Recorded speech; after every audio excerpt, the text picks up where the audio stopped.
How's it going, everybody? I am Donut. As always, this is a Black Lives Matter, All Cops Are Bastards, and trans rights supporting channel. If you're not supporting that shit, fucking kill yourself. We are reading Ambassador Ambassador Magma. And I have, the only other thing by Tezuka I have read is Astro Boy. We are in the 50s in Astro Boy still, 57, 58, somewhere around there, currently where I'm at, not what's out on YouTube, but farther ahead on my end. But either way, all this to say, I have only read that of Tezuka. This is the next Tezuka thing we're reading. Why are we reading this? Why are we jumping straight from Astro Boy to this? Well, this is a part of my Road to Mecha, in which we are reading every series that sort of inspired what Mecha became, and then we're reading Mecha stuff as well. But right now we're doing the Road to Mecha before we even get to anything that can be truly considered Mecha, you know? But so this is next, Master Adam, or I keep saying that, Ambassador Magma, 3 volumes. I don't know what to expect other than it's going to be, I think it's a space robot. I think that's the only thing I know, is that it's a space robot. That's, yeah, I think that's literally all I know.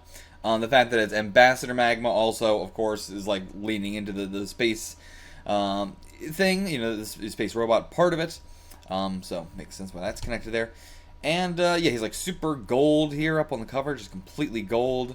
But I also have the magazine that it was running in. This is like the 3rd chapter or whatever, so we'll get to that. But for right now, this is the first magazine cover that it ran in, which you're not going to find it on this cover, except for, boop, right here. Little tiny purple-headed guy with gold hair. So, a little interesting thing there.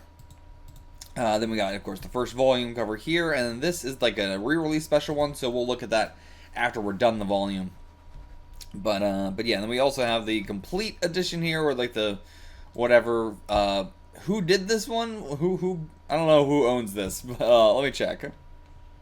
Okay, just Digital Manga owns it. That's the company. Just digital. It said Digital Manga Publishing, but it's so generic. I didn't realize that was actually the name of the company. But okay, so this was purchased by Digital Manga Publishing through crowdfunding and stuff. So that's awesome.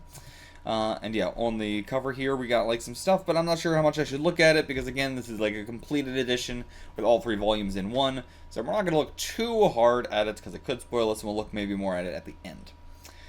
Aside from that, I don't think I have anything to say. Let's just get it. Oh, because the only other thing I know about this, like, I also, remember Ambassador Magma being referenced in Saikyo Densetsu Kurosawa, Legend of a Strongest Man Kurosawa. If you read that, if you read, saw me read that on the channel a long time ago. But yeah, referenced there. I'm not sure why I brought that up. Just did. But okay, let's get into this. Not looking at any of this stuff. Book 1, Gore Arc, Chapter 1. I assume Gore is a name of a person. The disappointment of all readers expecting a unique prologue. Okay, good. Actually, I'm good. I don't want a unique prologue. I want the same one. The word world-changing is thrown around a lot, but your average person only gets the chance to use it once or twice in their entire life. One of those times was for Mamoru, the only child of newspaper reporter Atsushi Murakami, that morning. And Mamoru meaning protect, but wakes up that morning, goes to look out to the blinds, opens them up, and something like a forest or something. Like, do you not normally have a forest there? But then, what the fuck are we looking at? What am I looking at? What? All kinds of weird plants sprouted up around our house overnight. They weren't here last night. So, okay. Is this his reaction? But yeah, the weird thing is this, I assume, and not any of this? This is all normal? This is all just normal. And the only child of a newspaper reporter, your room looks so normal? What the fuck am I looking at here? I don't even know what is going on. What the fuck? Can't even begin to think of a single thing to mention from this page. There is baffling. What the fuck was that? Okay, don't know what that was. A gag, I suppose? That was all a gag or something? I don't know. Okay, but so their house has been teleported into space or something like that? And yeah, so their mom. Okay, so this was not his mom and dad. I thought that was his mom and dad or something, or that maybe. I don't know. I don't know what's going on there. What time is it? It's 8. The clock stopped at 8. 8, eh? I thought so. What do you know? Something weird's going on. What is it? Okay, so yeah, here's our yard, and then just completely stops, and then yeah, everything's different colors and everything. You're saying these trees didn't sprout up overnight, but our whole house, dirt and all, was taken to an entirely different location. And he's trying to go explore in the woods and stuff. Okay, we got dinosaurs and everything. Got a dead dinosaur over here. Hell yeah, because we've been taken to the prehistoric past. It stinks, so something must have just killed it. Well, okay, the organs are still twitching and stuff. I thought he was talking about because it stinks, but... Okay, go tell your mother to stay in the house and bring me a camera. Yeah, gone 200 million years in the past. That's fucking crazy. Perhaps we aren't the only ones affected by this mysterious phenomena. Why did you think 8 o'clock was important? There should be at least 2,000 other people who have met the same fate. Okay, what do you know? Okay, camera. And okay, we got a Stegosaurus coming. But, is this going to be Ambassador Magma coming down like a spaceship or something? And it fires off some electrical beams. Pew, pew, pew, pew, pew. Kills the Stegosaurus. God, its spines fall off. And then it just flies away. Okay. So it's just coming down here, killing dinosaurs, leaving. Flying saucer and dinosaurs. Okay, go back to our house. And they've got a very new house as well. Like, this house was definitely built in the 60s. And, you know, this manga's coming out in 1965. So, like, yeah. Definitely very, very new. Okay, so 3 days ago, at the newspaper where I work, we received a strange phone call. Or, flashing back in time. This is Murakami of local news section. Huh? Say what? Listen, pal, we're running a paper here. Spare us the jokes. Mr. Murakami, I telephoned you because I believe you are the top reporter in all of Japan. In addition to yourself, we have contacted 2,000 other reporters from the major papers around the world. Okay. The day after tomorrow at 8 in the morning, for a duration of 1 hour, starting with you, we will summon 2,000 reporters from around the world to a certain location. And we want you to report on what you see without fail. And yeah, he's trying to find out where the call's placed. Trying to trace it, but... yeah, who the devil are you? Ah, yes, I suppose I should introduce myself first. My master's name is Gore. Make sure you tell everyone you were summoned by Gore. Alright? You'll be visiting a very unique place. Oops, you're wasting your time trying to find me, newsman. When my task is complete, I will be disposed of. That's the kind of fellow Gore is. Well, goodbye, pal. Don't slack off on that article. And then, boom! He explodes! He fucking explodes. Were you a real person? I suppose you were a real person, but like, what a cartoony explosion, even your eyes were left behind. And yeah, of course, this is the 60s, so him having the longish black hair, the long beard. Yeah, he's definitely an evil guy. And so they contacted 2,000 reporters from around the world. So was there 2,000 people that did this and then exploded? I suppose what has happened, we're lying. But it's only for 1 hour as well. So we got a report on it though, or who knows what they're going to do to us.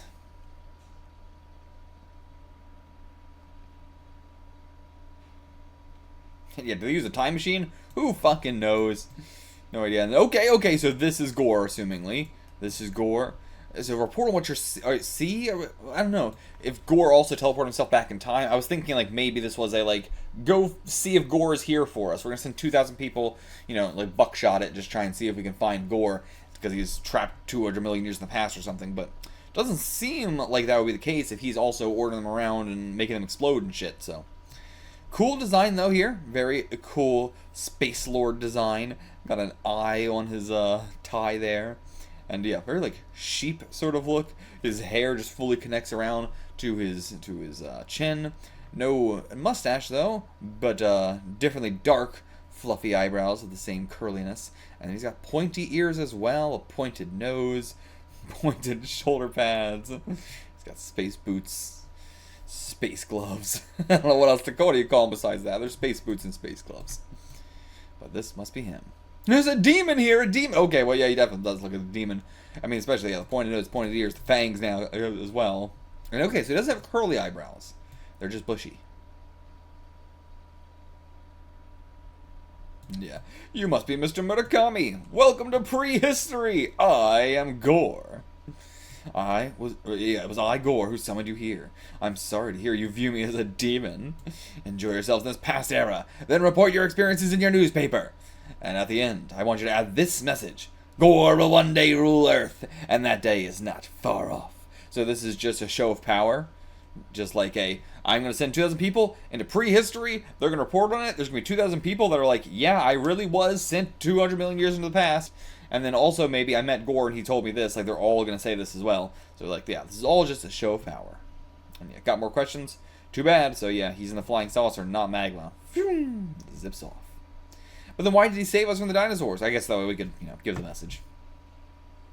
And okay, the clock's moving again. So all that was in frozen time. And then now, as time resumes, a big earthquake, a volcano or something. And then rumble, rumble, rumble. But it's very, shiny. It's a rumble, but it's, glittery.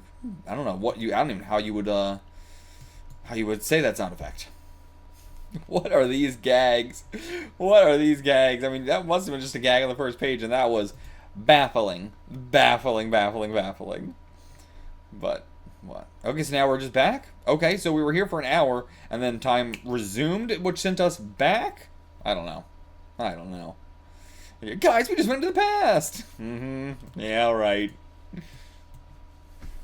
What are these fucking... Man, not into how Tezuka's style is evolving. I don't know, I assume it's not just for this book. I assume it's, this is just how his style have evolved, but, ugh, not a fan. Really not a fan. But yeah, that is true. We got pictures and everything, and this is a time where it's harder to fake pictures. Not impossible, but it's harder. And yeah, Mamoru wants to show the pictures, but the mom wants to keep them secret because of, what Gore said. She's trying to be like, maybe we just ignore it. He won't take over the world. But, okay, and then... But okay, now, Book 2, Gore Arc, Chapter 2. And here, the unrealistic hero emerges. So I also think that the first part was just Tezuka saying that. So wait, what this is, page 25, let me go back to that. So yeah, Tezuka probably titled the chapter, The Disappointment of All Readers Expecting a Unique Prologue. That's definitely, he was just like, yeah, this is going to be a not unique prologue. You've seen this sort of thing before. And here the unrealistic hero emerges. He has no faith in this book at all. And, okay, just straight, immediately, my name is Magma. I want the photos you took. Instantly. So huge, too. So yeah, definitely a giant robot, as they call them. But I am not a robot, and I am not a monster of the type you're imagining. I simply came to borrow the photos you took for a short time. And you're our hero? Like, you're not part of Gore? So he's just trying to pass off other photos he took. Post-mountain climbing calluses. The ghost the nearsighted man saw. And this is the TV with a busted picture tube. Those are not the pictures I desire. I want the photos you took in the past. Yeah, he only wants to borrow it. Such a huge hand. Alright, he's just taking it away from us.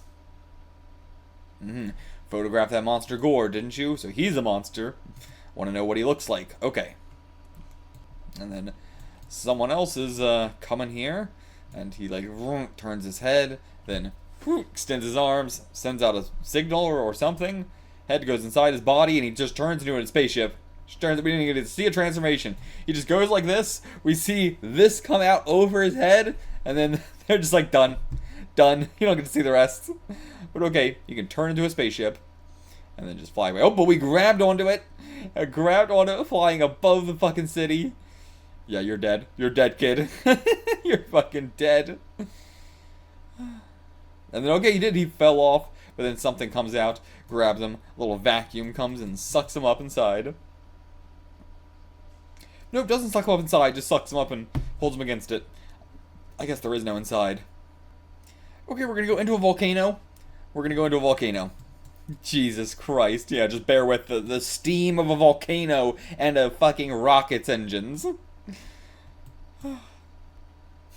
And yeah, just once again transforms off screen. Don't get to see it. Tezuka, what are we doing? What are we doing? What? But okay, so here's another, not a robot, but whatever the hell these are. And yeah, she's gigantic as well. He's so upset at her calling him adorable.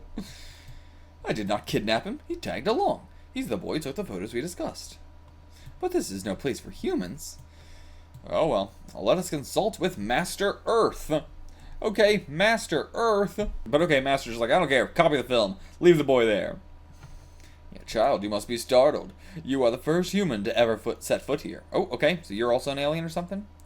Apologize for the poor treatment. And okay, there we go. Film's been duplicated. Here's your camera back. Alright, display the photos on the screen. As you wish. And here he is. Gore. Okay, listen, child. This Gore isn't human. He's a monster from somewhere out in space. I mean, okay. We kind of understood it a little bit, but something like that.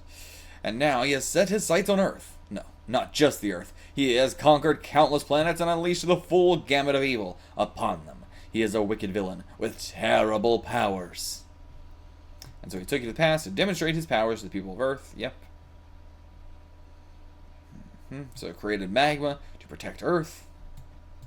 And okay, so Magma has his own mysterious powers, just as strong as Gore's. Okay.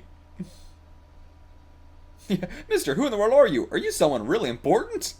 I'm just a man who protects the Earth. Okay. Alright, just tell that to your father, and tell him a major crisis is lurking in the Earth's future. People of Earth, take pride and fight this external threat. Okay. Okay. We got, yeah, just such a generic plot. Master Earth, I have a request. I have taken a liking to this boy. You built the two of us, Master Earth, but now I would like a child. Or, we would like a child. Okay, so this is going to be our new parents, new robot parents? A good, courageous child like this boy. So you want a child, Magma? And yes, we would like a child. What am I going to do with you two? Yeah, why'd you create her? Who is she? You didn't explain who she was. But I suppose it is a little lacking to have a couple without a child. I suppose I'll build you a child. Son, I'm going to borrow your face and body. There's nothing to be afraid of. Copy this boy's form. Boing. Just that easy. So fast. Okay. But I really thought they were going to, like, adopt us, but nope, they're just making another us. But okay, human food is simple to make. Here you go. Damn, they got everything here. And yeah, he just, sees him as his father as well. Like, but he's more than a scientist, greater than any human, a man who could do anything. It did not take him even a full day to build us rocket men. Okay, rocket men. We are not robots. We are rockets, living rockets. But yeah, that's cooler. It's more specific of a premise. It's the first thing that's not been like an extremely generic premise. Our original forms are rockets. We were constructed to battle the enemies of Earth. So many powers, for example, heat ray. And my arms can create jet currents. And my chest contains missiles and many other weapons. Cool. And yeah, they could be a very fearsome weapon if they were like the weapons of past Earth, but we are different. We can only use our weapons to defend the Earth. And stop your bragging. Oh, yes, sir. Your child is complete. Alright, here's your fucking child. Oh, our boy! Oh, I just found one child, and we're like, make our child that. So, okay, we're gonna name him Gum. Yeah, looks just like you. And yeah, he's a rocket man too. But he is like your double. Be kind to him. Alright, now take him back home. So weird. Alright, yep, he turns into a little rocket. Hop on, Mamoru. Yep, Gum's just gonna take us home. And this one we can actually fit inside of. But cool, so we just got a bunch of rocket people. That's a good premise. She's still got the dress on. And then, oh no, we're flying over the defense agency. They're gonna be like, what the fuck's going on out there? Or maybe not. I don't know. And yeah, like, obviously it wasn't just reporters from Japan. There's reporters from all around the world, so... This is indeed a world-changing event, the likes of which man has never experienced before.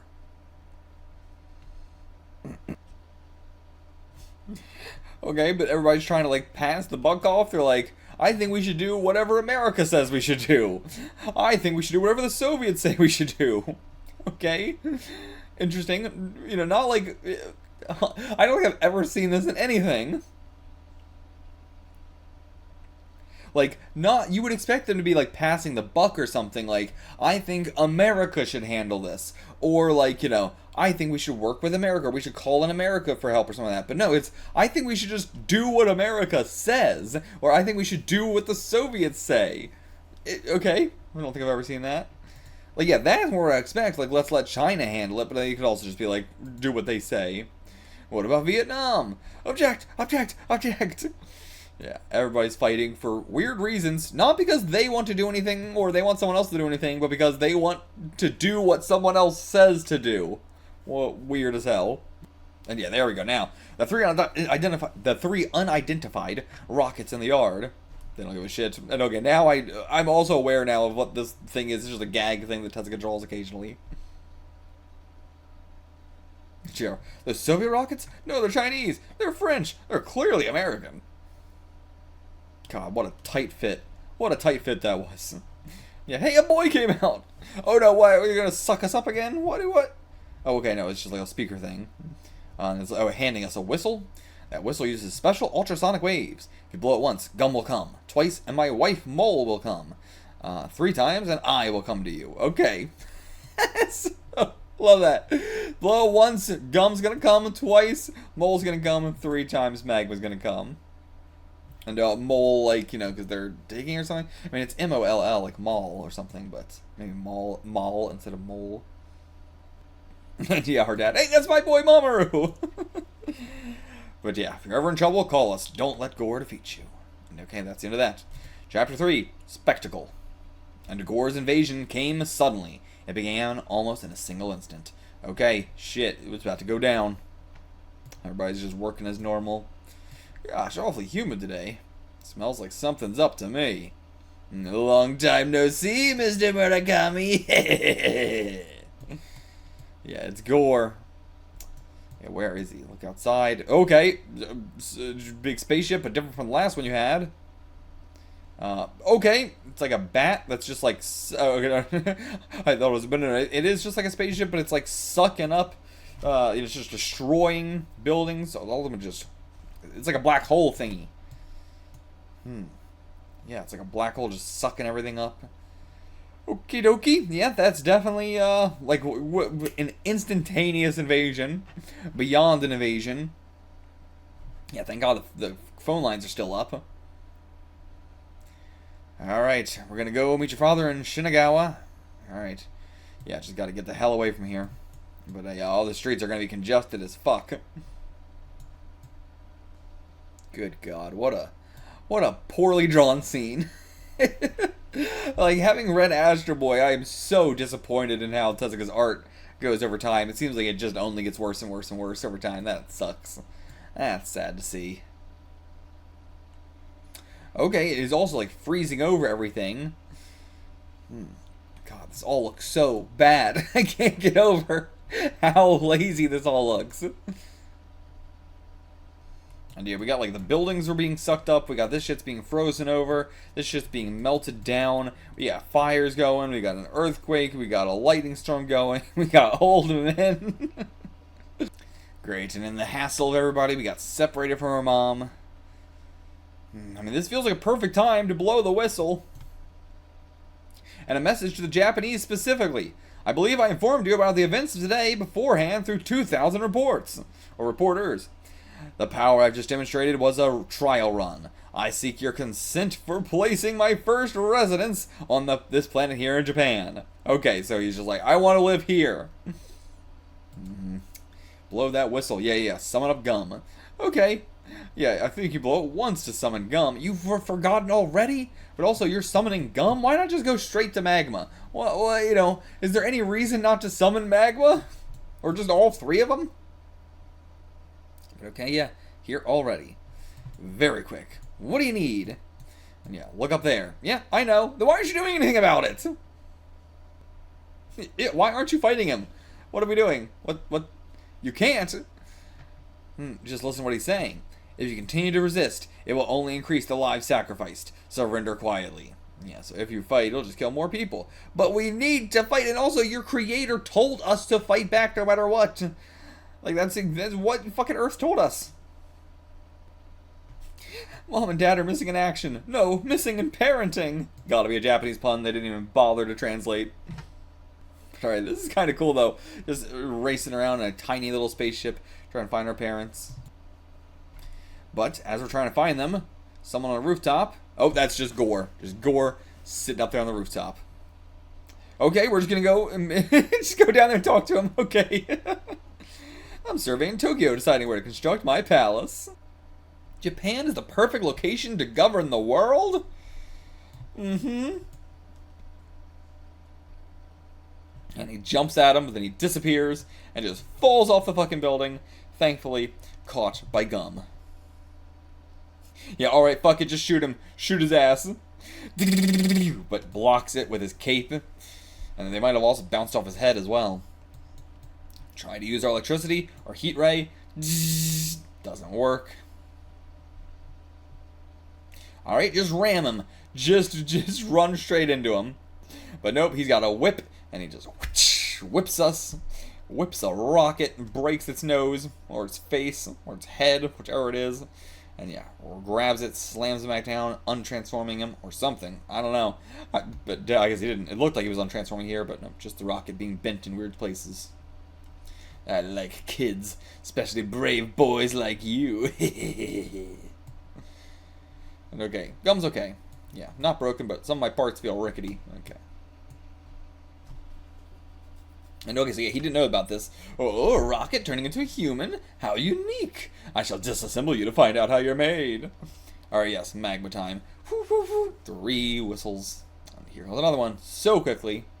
Should have got magma from the start. Gore, eh? Yeah, my name is Magma. I am a rocket man.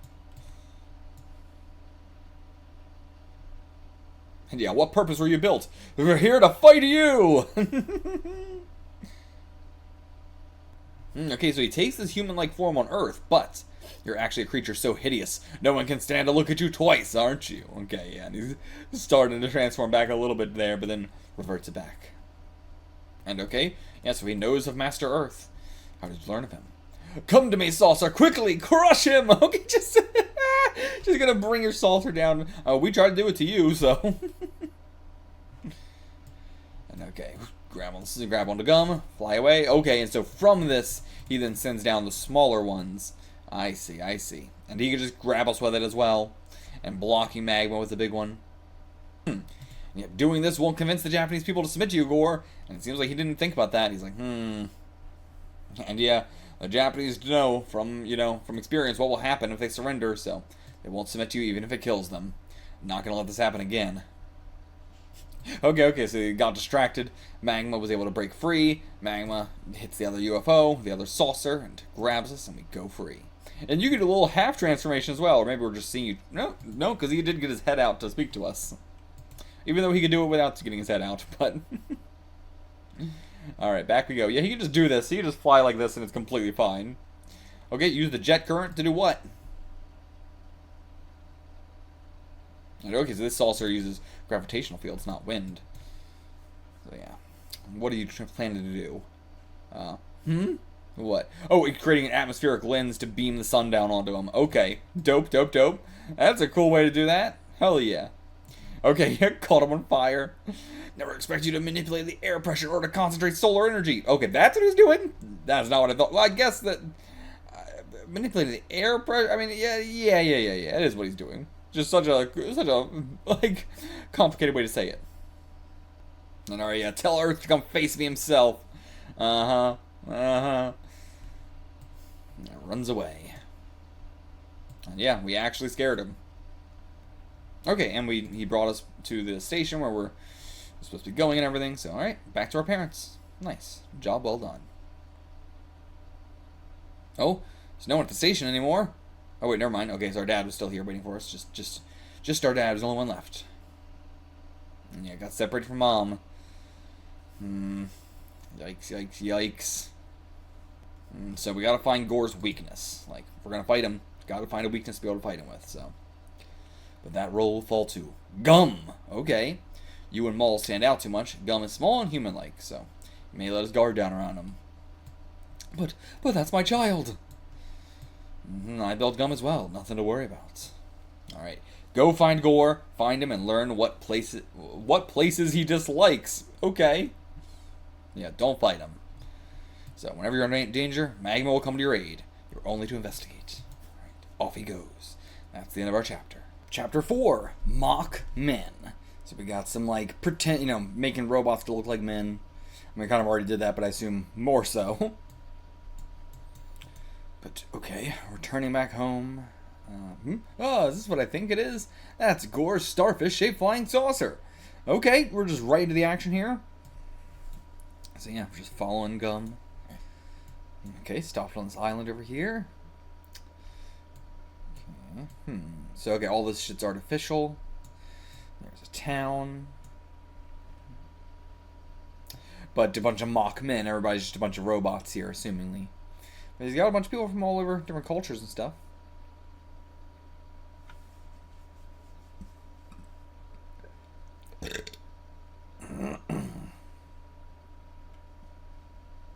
Okay. Comes across some guy, doesn't say anything, but then starts talking up a storm. They haven't heard of Gore. Interesting. Yeah, it's probably all made up. Or is he trying to, like... do they repress it or something? Now he's clammed up again. Inside the bar, all silence as soon as we go in, but then the moment we leave, everybody, starts chatting again. And then the moment we... Yeah, it's like we walk in, silent, then they all start chatting a bunch, and we go to leave, and then they're silent? I don't know. Not sure, actually. Nothing being sold at the stores. Capture that boy, he's a thief! What do we do? But yeah, turn into a rocket and just dig underground, dig under their feet. Oh my god. Cool. That's actually cool. Alright, just stay underground. And okay, then we surfaced somewhere, wherever the hell that is. They're just in storage or something?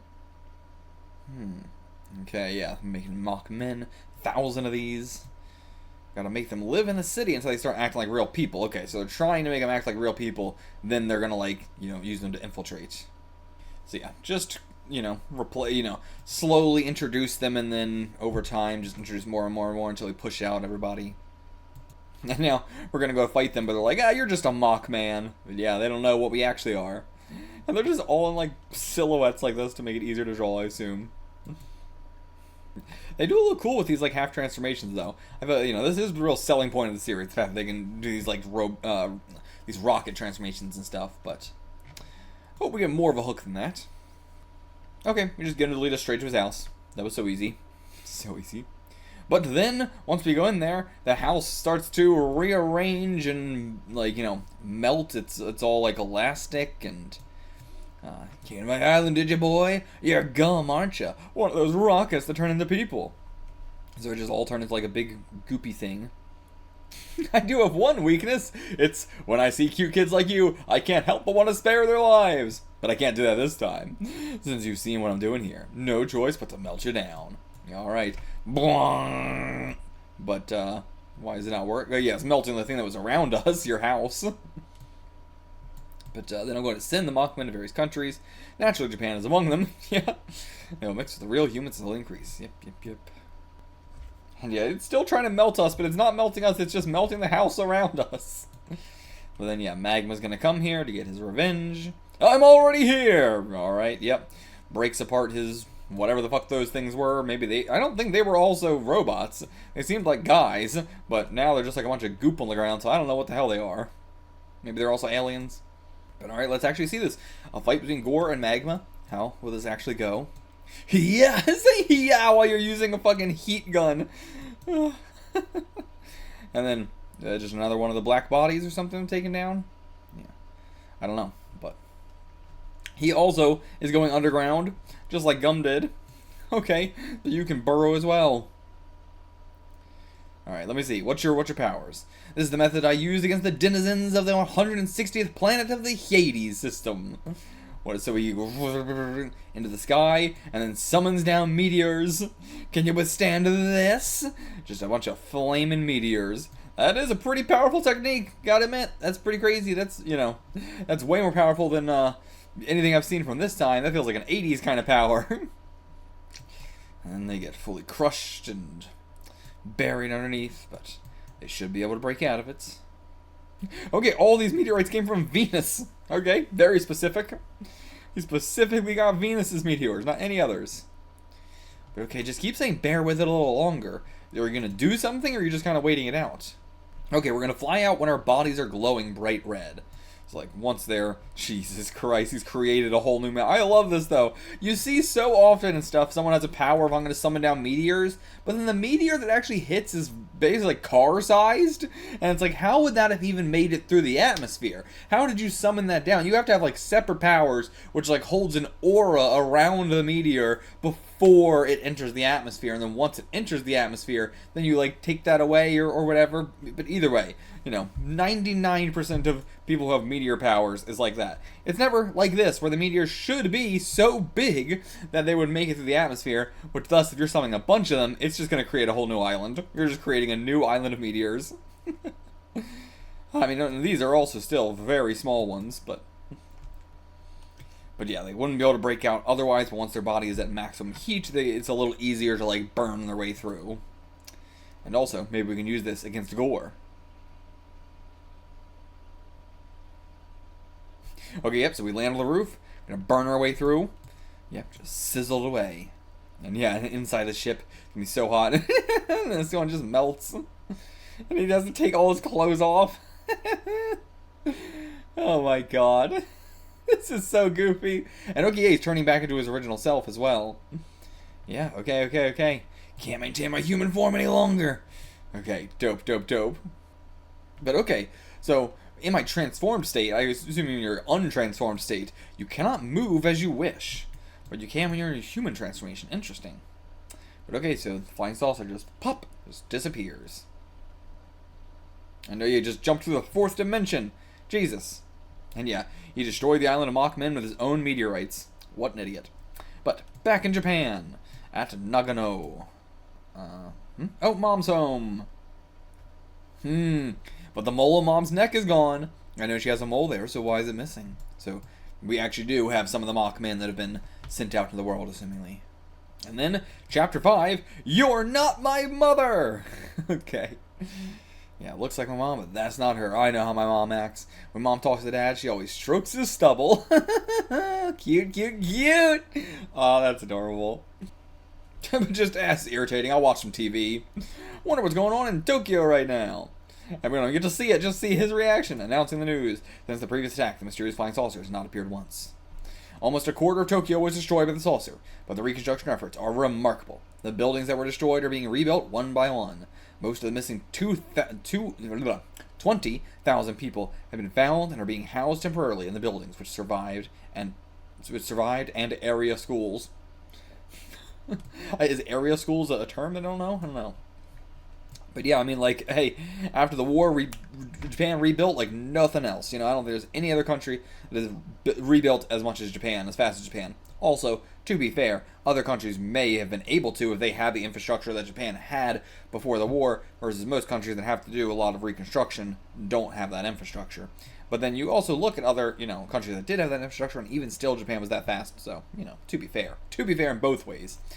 But yeah, so of course, once again, they're going to be able to really build, especially since, like, yeah, they did a lot of extreme quickly building after the war and stuff like that, but also the 60s, huge boom of construction, insane boom of construction in the 60s as well. So, you know, they're at their peak time to be able to do this. But in order to alleviate the population's worries, the government will apparently be giving disaster relief funds of 30 yen to each of the victims. I mean, this is the 60s, but still, like, add another 0 and maybe that'd be good. Like, yeah, in the 60s, $30 for a relief fund, that sounds insane, but that actually would be, you know, a decent amount of money. But 30 cents, 30 yen, Jesus Christ. And the defense agency, the Self-Defense Force, and America's Far East Air Forces have been launched in order to investigate the identity of the flying saucer. So yeah, these are the self-defense force planes, and these are America's planes. Yeah, yep. But in the middle of a broadcast, the TV starts to short circuit. Not really short circuit, but I don't know what you would call that. But okay then. To another thing. Excuse me, Gore is actually a type of deep-fried tofu and an ingredient in Odin. First you soak your gore in water, then wring it out. It's just what the hell?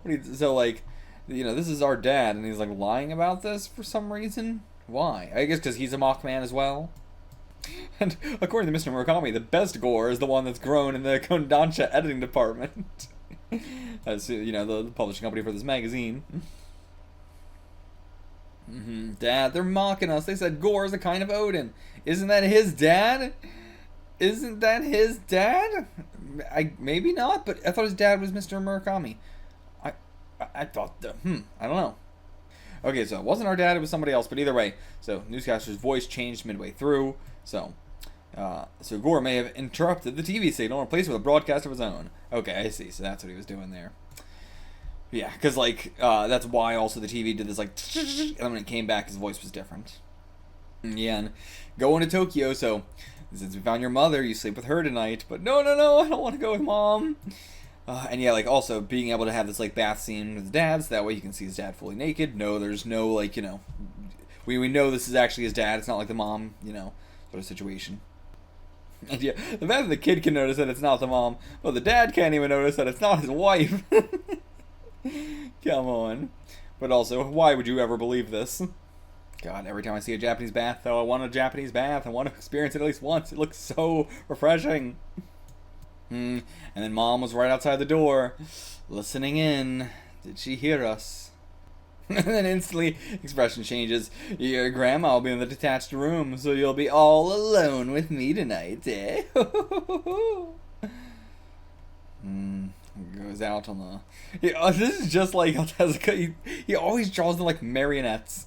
I've never seen that other than part 5 of JoJo, where they all just... The way they draw the characters looks so weird. The bodies look so weird. They look like individual action pieces that you would plug in. And she's trying to get information out of us. Where's Magma's base? But, I forgot. What was it like? Who lives there? Tell your mother. But you've got such a good memory. He falls onto potted plants. What's this? Oh, the whistle. Yeah, I thought she was gonna take the whistle. How do we end this? What is the... I don't know, where are we going with this? Because the fact that, would assume she would have taken the whistle, but she didn't take the whistle, she just wanted to get information out of it, but, where are we going as a chapter, I guess is what I mean, where do we go from here? She tried to get the information, tried to get the whistle, didn't work, so she's just gonna try and kill us now? Call up Gum? Okay, yeah. So then he can find out who this fake mom really is. I mean, it's gotta be the mock people, right? Gotta be the mock men. But alright, summon Gum to just our roof. It's right out. That's just why this is interesting to me. Him just going right outside our window. We're getting a silhouette. He's happy to see him, but yet still it has this air of creepiness to it. He invites him in. They're gonna talk under the covers. Cute. This is so funny. It's a real two kids who think they know what's going on. Think they have a mysterious plot going on, but really it's just something silly. But actually, it is a very mysterious plot going on. Yeah, might just be a Mothman. What are the Mothman? Right. Yeah, he doesn't know about them. Right. This is just such a good way to do the exposition scene. Instead of us leaving the house, doing this in here as just a little cute thing to also get us more, to get us more friendly with the robot that is us as well, Gum. We've just been kind of using him, but hopefully this will make him more of a friend to us or a brother to us or something like that. But also having to be under the covers to keep our mom from hearing and everything like that. It's just such an actual kid plot. Creepy. Looks in, silence under there. It's all fine, right? And then goes back to looking for some information. Yep. And oh yeah, he's a rocket man. He lives. And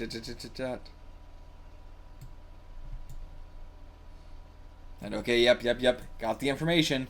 According to Mr. Murakami's journal. And it is Mr. Murakami, so I don't know who the fuck is that guy on the...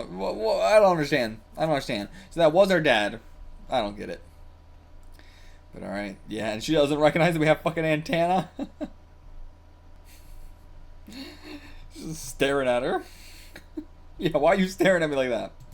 Let's shake hands good night, Mom. What an odd boy you are. Alright, good night. But yeah, then squeezes the hand, not gonna let her go. Slight electrical current running through my hand to you.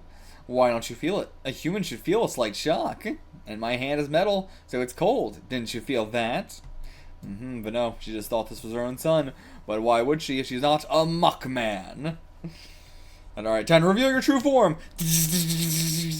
So okay, yeah, the Mockmen are not robots, they are aliens. So again, interesting that this is like one of our mecha thing. I know there's probably alien mecha shit too. I mean, there is a lot of it actually, but still, it's, the fact that this is like, you know, the one that I was like, oh yeah, this one's gonna be, you know, a little bit more mecha-like than some of the other ones we read. But nope, even that, this is just alien shit. Like, not robots in any way. You know, it's all organic. I mean, I guess the mecha stuff is, you know, the rocket people, but yeah, cool design as well. Very cool design. Love to see that. I can't use my heat ray inside the house, so I'm just gonna take the journal and leave, but go after her. Yeah, make it a lot easier to fight. And okay, so we're just going up into the saucer. For a second, I thought it was the saucer, but it's just going up into the saucer. All right, now use the heat ray, but it just dodges it and it zaps us down with a lot more heat rays than we have. And it's about to escape. Okay, we got it. Managed to save it just in time. And okay, that wasn't us. That was Magma. And yeah, it did read the journal and contain the information about you guys. It is true, but we destroyed it before we got any information back. So we're good. Alright, now landing on top of the flying saucer, gonna rip off these guns off of it, or whatever it is, which I assume they're actually cracking. So, you know, this one isn't organic like the rest of them. And alright, actually just destroyed it, but no, we thought we did, but it just regrew the arms and shocked us again. So it can regrow itself, self-repairing. And then, is that, yeah, I assume this is it shooting at us as well. Yep. Falling back down to Earth.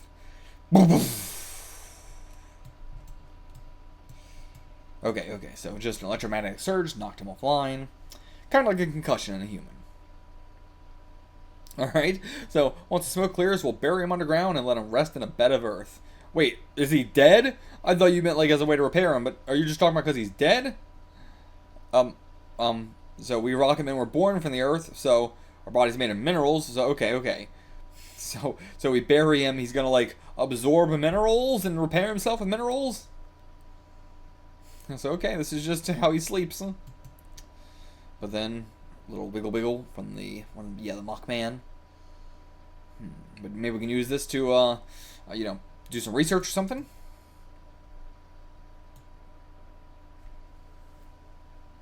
I heard there are aliens out there called free-form life forms that can take any shape they want. They may have trained some of those to work for him. Okay, I guess so. I guess is that what these are too? But maybe not, because they're not Mockmen, so these are just something else.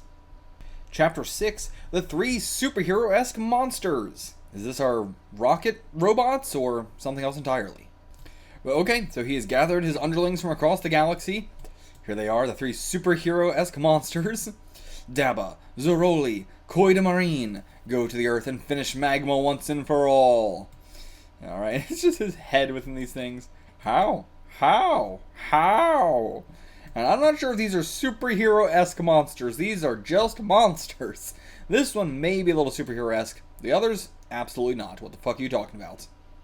And okay, so these are the top 3 spies, selected from 3 separate planets.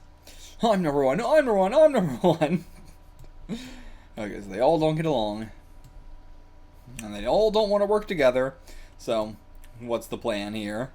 You all look so ridiculous. I prefer water, so I'll check the seas. Then I'll look at the mountains, and I'll search the deserts. You're a desert thing? Jesus. Alright, so no matter who finds Magma, they report to the other 2. Got it? Yeah, no jumping the gun to get all the credit. Yeah, you say that, but I feel like you're all gonna do that. God, these guys. This is fun, though. This is goofy. Each chapter is subsequently becoming better and better, but, like, yeah, I don't know why I said but. It just, period. Okay. Let's see, these are the seas of Earth. The seas of my planet are red, but they're blue here, huh? Hey, that guy looks just like my grandpa. Hey, what do you think you're doing? And he's just gonna shoot him with a gun. Okay, okay. I love his little flipper nipples.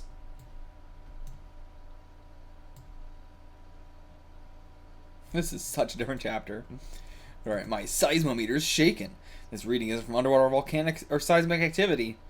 So what is it? Must be an underwater factory or something nearby. And okay, okay. So then he puts a little thing there, says it's hollow inside. So okay, then you're gonna call them, or you're going to... Nope! Behold my power of teleportation! Okay. You get like, it calls the whole like sea to boil though, but then you manage to teleport. So yeah, it's been disguised as a volcano, but it's gotta be Earth's hideout. Alright, he's inside. But someone's coming, so teleport away. And it's Mull. Yeah, well, how's there water here? And just instantly does her heat right. But too fast for her. Yep, okay. Gets from behind. And then she's just like, oh, I'm out of here. Transforming into a rocket. Getting away. But can't get away fast enough. And he's like telepathic as well. Or, I mean, he says like I can tell what you're thinking right away. Maybe he just like reads body language, but okay. He's from the 3rd companion star of the Delta Eridani. Took this job as a spy because I'm ugly. Gave the all-powerful Lord Gore a condition. If I do my job well, instead of a bonus, he'll turn me into the most handsome man in the entire Delta system. Alright. Hell of a goal. Hell of a goal. It's okay. This is Earth's room, assumingly.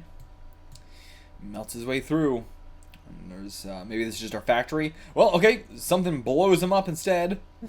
Yeah, he just like, that's just defenses we have or something.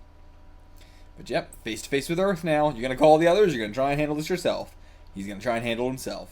Or she's gonna try and handle herself. Well, he did say handsome man. And yeah, teleporting should be an easy way to get him out of here. But he is instead zappity zapped by just a fucking Rodiaz, just a magic Rodiaz, or whatever the hell it is. But okay, okay. Just feels like he's been ripped apart, can't even breathe, or like stealing the water from him.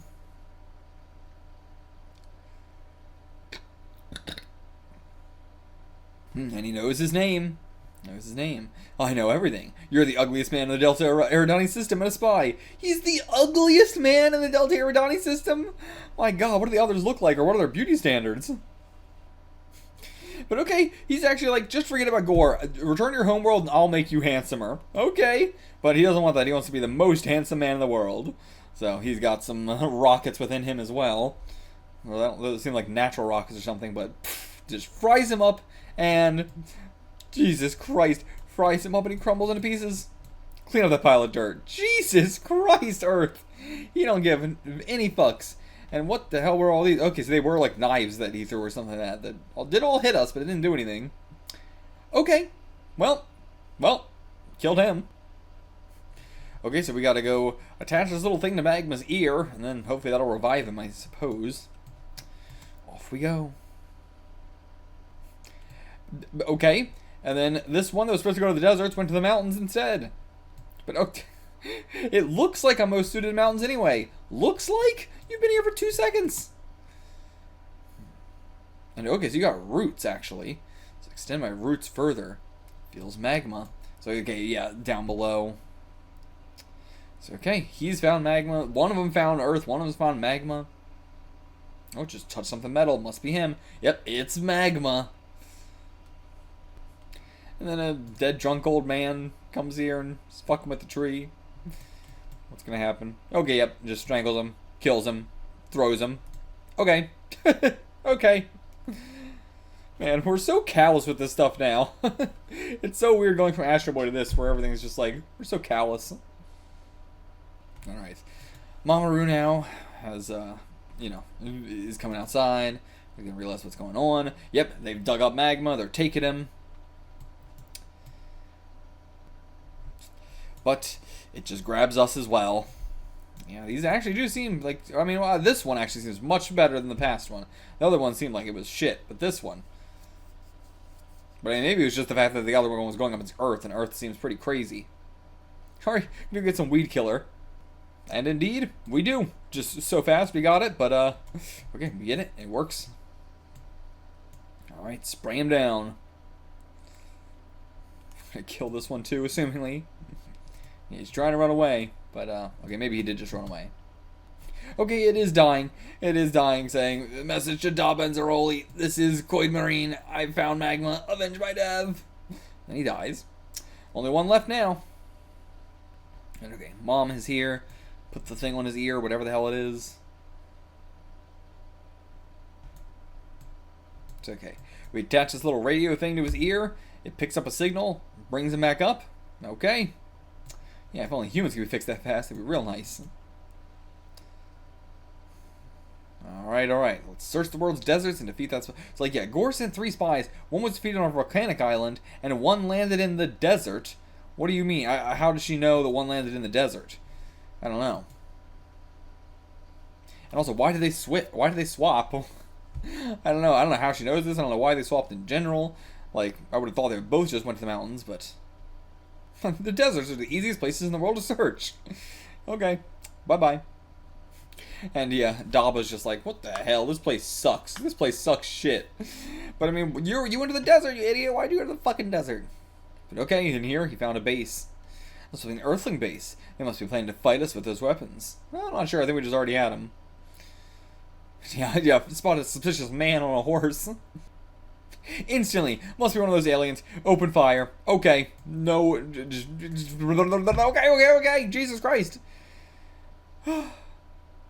Yeah, how rude. And then throws a fucking batarang at him. Whatever, it's like, you know, a little mini rocket. And then lands and explodes the whole fucking military base. Well, may have been one of the bases they scrambled to erect to oppose Lord Gore. But to us, it was nothing more than a plaything. Okay.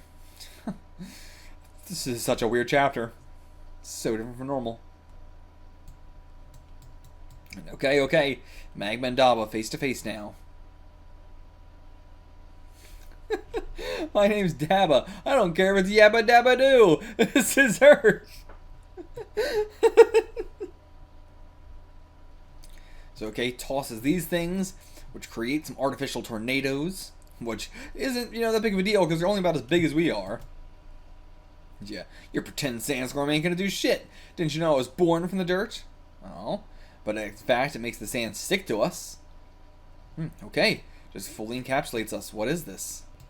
Okay, use my powers to magnetize the sand particles. I see. And now he's creating some golems as well. But okay, can you break out of it? I don't know. Well, he tried to break out of it, but instead we were like grabbed by the golems. Okay, I see. And then he just threw us. Well, it seems like we're breaking out because they're fighting us. Okay, from his chest, a bunch of grappling hooks break out, and he's going to use it to... Oh, no. He's just going to turn into a rocket, fly away, drag them with us. And then is he shooting off energy? I don't know. And then shock her to death. And then blow them all up. Yep, I thought that was like us breaking the rock off of ourselves or something, but nope. Okay, just kill her without really caring the world. We killed all 3 of these guys with no real interest. Just like, I don't have enough time to care about these guys. Rest your charred bones for eternity under the desert sands below. Jesus Christ, Magma. Jesus Christ. The City of Fakes. Okay. Seems like the Mockman again. But okay, so Murakami's editor is trying to cover up the attack, or like, you know, cover up all the Gore stuff. Trying to say that just a group of men did it. But it's the truth. What are you talking about? Okay, so yeah, now he's like spacing out and stuff like that. So another people being replaced thing. And now everybody's like grinning super hardcore with the I've never heard of this Gore before. So, okay, so it's not just like, you know, how do I put it? They're not trying to hide it very well. The boiler room is open, and in the boiler room is all your co-workers. Okay, so the whole place has been taken over except for you. And yeah, you're going to the editor. The editor you know is fake. Ah, so you finally found the corpses, huh? Shouldn't have let you down there. Planning to burn them in the boiler later. Yeah, and you'll be one of us soon. What the hell's going on? And yeah, straight up, he's the only human left. The rest were killed! And okay, replaced with Mockmen. Every chapter's been so different, I wasn't sure if we were going to go back to the Mockmen, but okay. And yeah, okay, already got a double for him as well.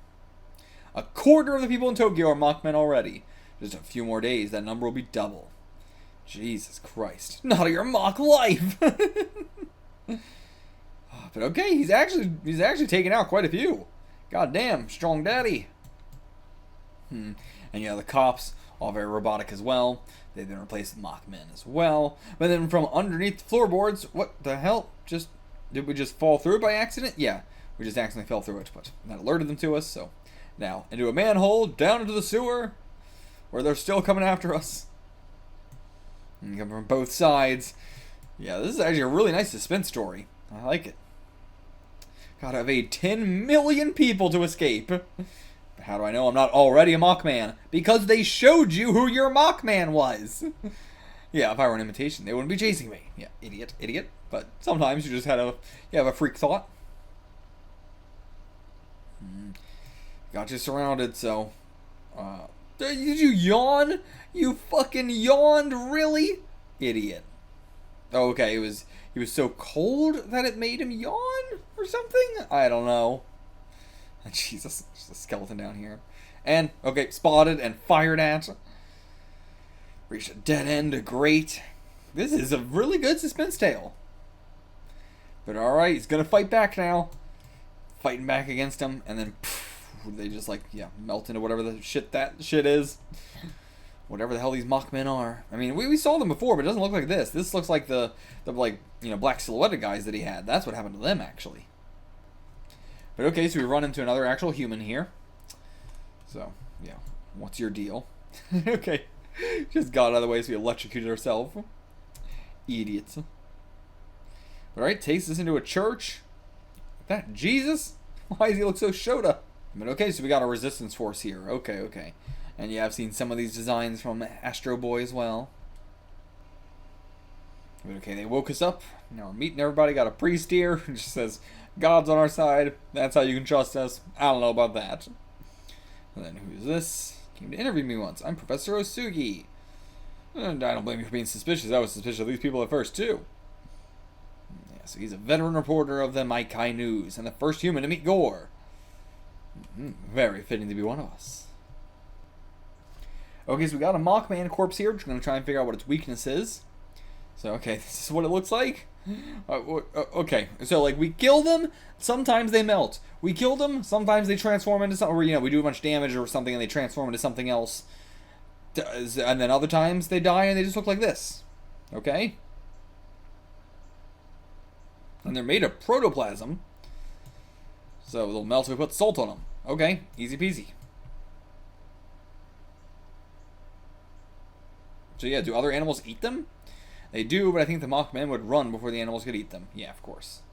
What about some sort of infection? But like, oh no, yeah, if the jellyfish will melt, if we put salt on them, that's slugs. I thought we were, okay, no, I understand the mistake I made. But yeah, if we gave them an illness, then humans could catch it as well. I mean, not really, depends on how we made the illness, not necessarily. But, okay, I'm a doctor, and I once experienced something very strange. It happened before this Mockman business began. I made a house call to treat a patient, but the patient was a child, and he was afflicted with a mysterious illness in which strange fungus-like filaments sprouted all over his body. I've never seen an illness of the sort. But looking back on it now, can't help but wonder, that boy was a Mockman. What do you mean? Why? What the fuck are you talking about? Huh? What makes you think that? What were these fungus-like filaments? Yeah. They were parasitic fungus. Okay. So, yeah, it's like the cordyceps fungi. Okay. The ones that, like, you know, just steal nutrients from insects and stuff. But okay, I guess that's our thing. I don't know why the fuck you thought that was a Mockman anyway, but whatever. There's been a lot of contrivance in the story. An unbelievable amount of contrivance. Alright, Gore is back. Now, will you welcome me into your city? Yeah, long live Gore! Okay, I guess we were wrong. The Japanese are just gonna let this happen. Oh, duh, yeah, it's the Mockmen. Duh. And then Mustachio coming out here. Long live who now? Welcome, that monster. Gorgon, suck it, eh? And they all pounce on him. Yep, that must have been a real human. Was he not with you guys? I thought he was with you guys. But yeah, I guess that's not Mustachio then. That's just somebody else there. I mean, yeah, he's got the... Yeah. That's definitely not him. Yeah. But alright, we're gonna give him the government and everything. And here he comes. I am Gore. Yay, we love Gore. Yeah, he doesn't care. He just loves these fake people cheering him on. Walks straight into the government building. And it's been all replaced by his people already anyway. The world's largest metropolis fell into my hands. Tokyo's not the world's largest metropolis, right? Not at this point. I don't think it ever technically is, but maybe I'm wrong. But he spots something outside. My saucer's in flames. The saucer just flew here and is in flames. What's going on? And once again, yeah, the sunbeam thing. Yep. Another atmospheric lens. Yep. Alright, show yourself and fight.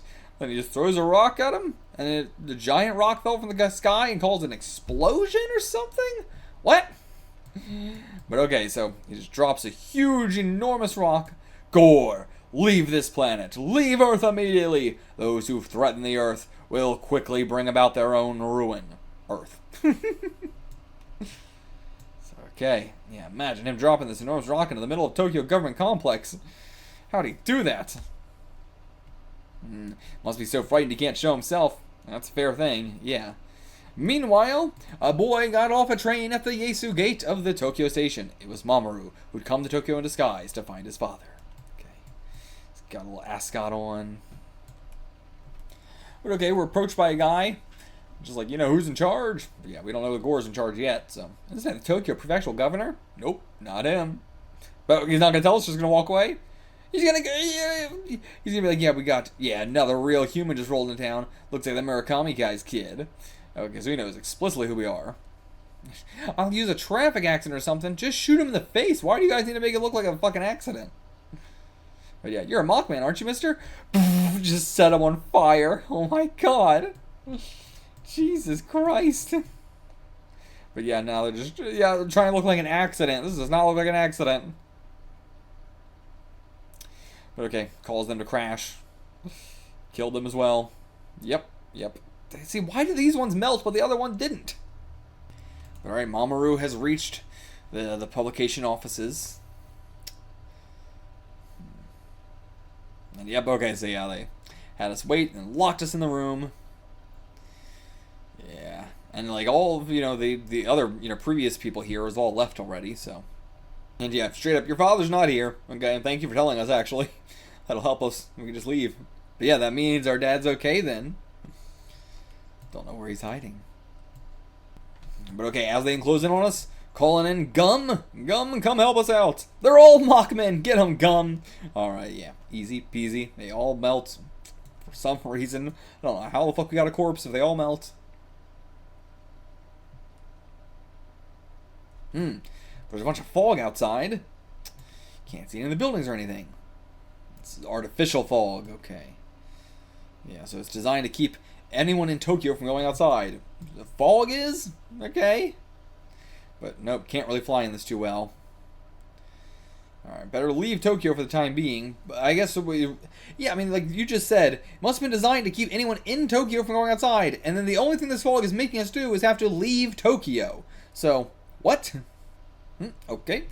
He's giving us a little thing here, a little boomerang. Okay. Thank you. It says, the best weapon for you. After they defeat the enemy, boomerangs return to their owner. Okay. It's cool. It's cool. So when you're fighting aliens, high-tech weapons are useless. They're so advanced that no matter how high-tech the weapon is, it's powerless against them. But on the other hand, these low-tech weapons can be surprisingly effective. Okay, we just got a normal-ass boomerang. But, yeah, it doesn't look even human. Like, this is... What the fuck is this? What? Okay, he's just got more of these guys, more spies here. Yeah, okay, so there's a bunch of them, actually. I wonder... they can't be the Mockmen, so they just got, like, a bunch of actual aliens down here. But then this one smells us. Great. Okay, it's caught us. It's caught us. Such simple panels.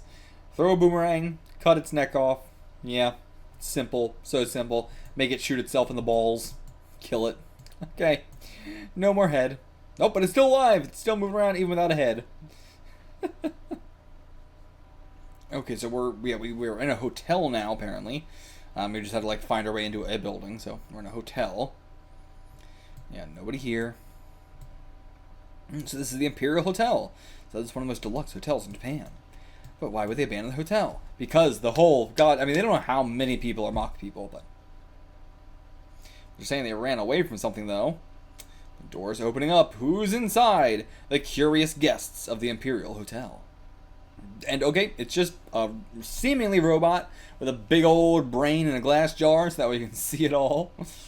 It always seems funny, because it's like, oh, that's an obvious weak point. But also, being able to see it all would make it a lot easier to repair, in terms of, like, seeing what's wrong with it before you even have to open it up.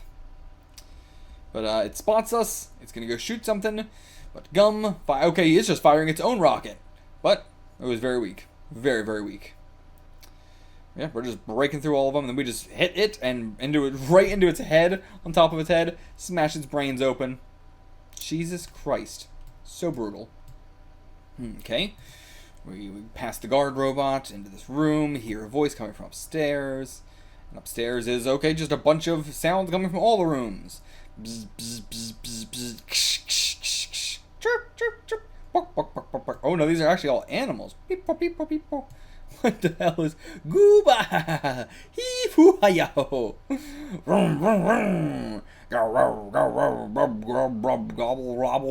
What the fuck is that one? Boop boo boop boop boop boo. What the fuck? One. What the fuck? Okay. One. So these are all aliens? These are all aliens. That's why they sounded so weird. Yeah, okay. So just, we got a bunch of aliens in the Imperial Hotel. Okay. Oh, just, what the fuck is this one? Big old titties. Oh, what the fuck? So, okay, yep. Just a bunch of monsters in the Imperial Hotel. Here, too. But wait a second. Please wait. We don't wish to harm you. Okay, so now we got a bunch of humanoid ones, actually.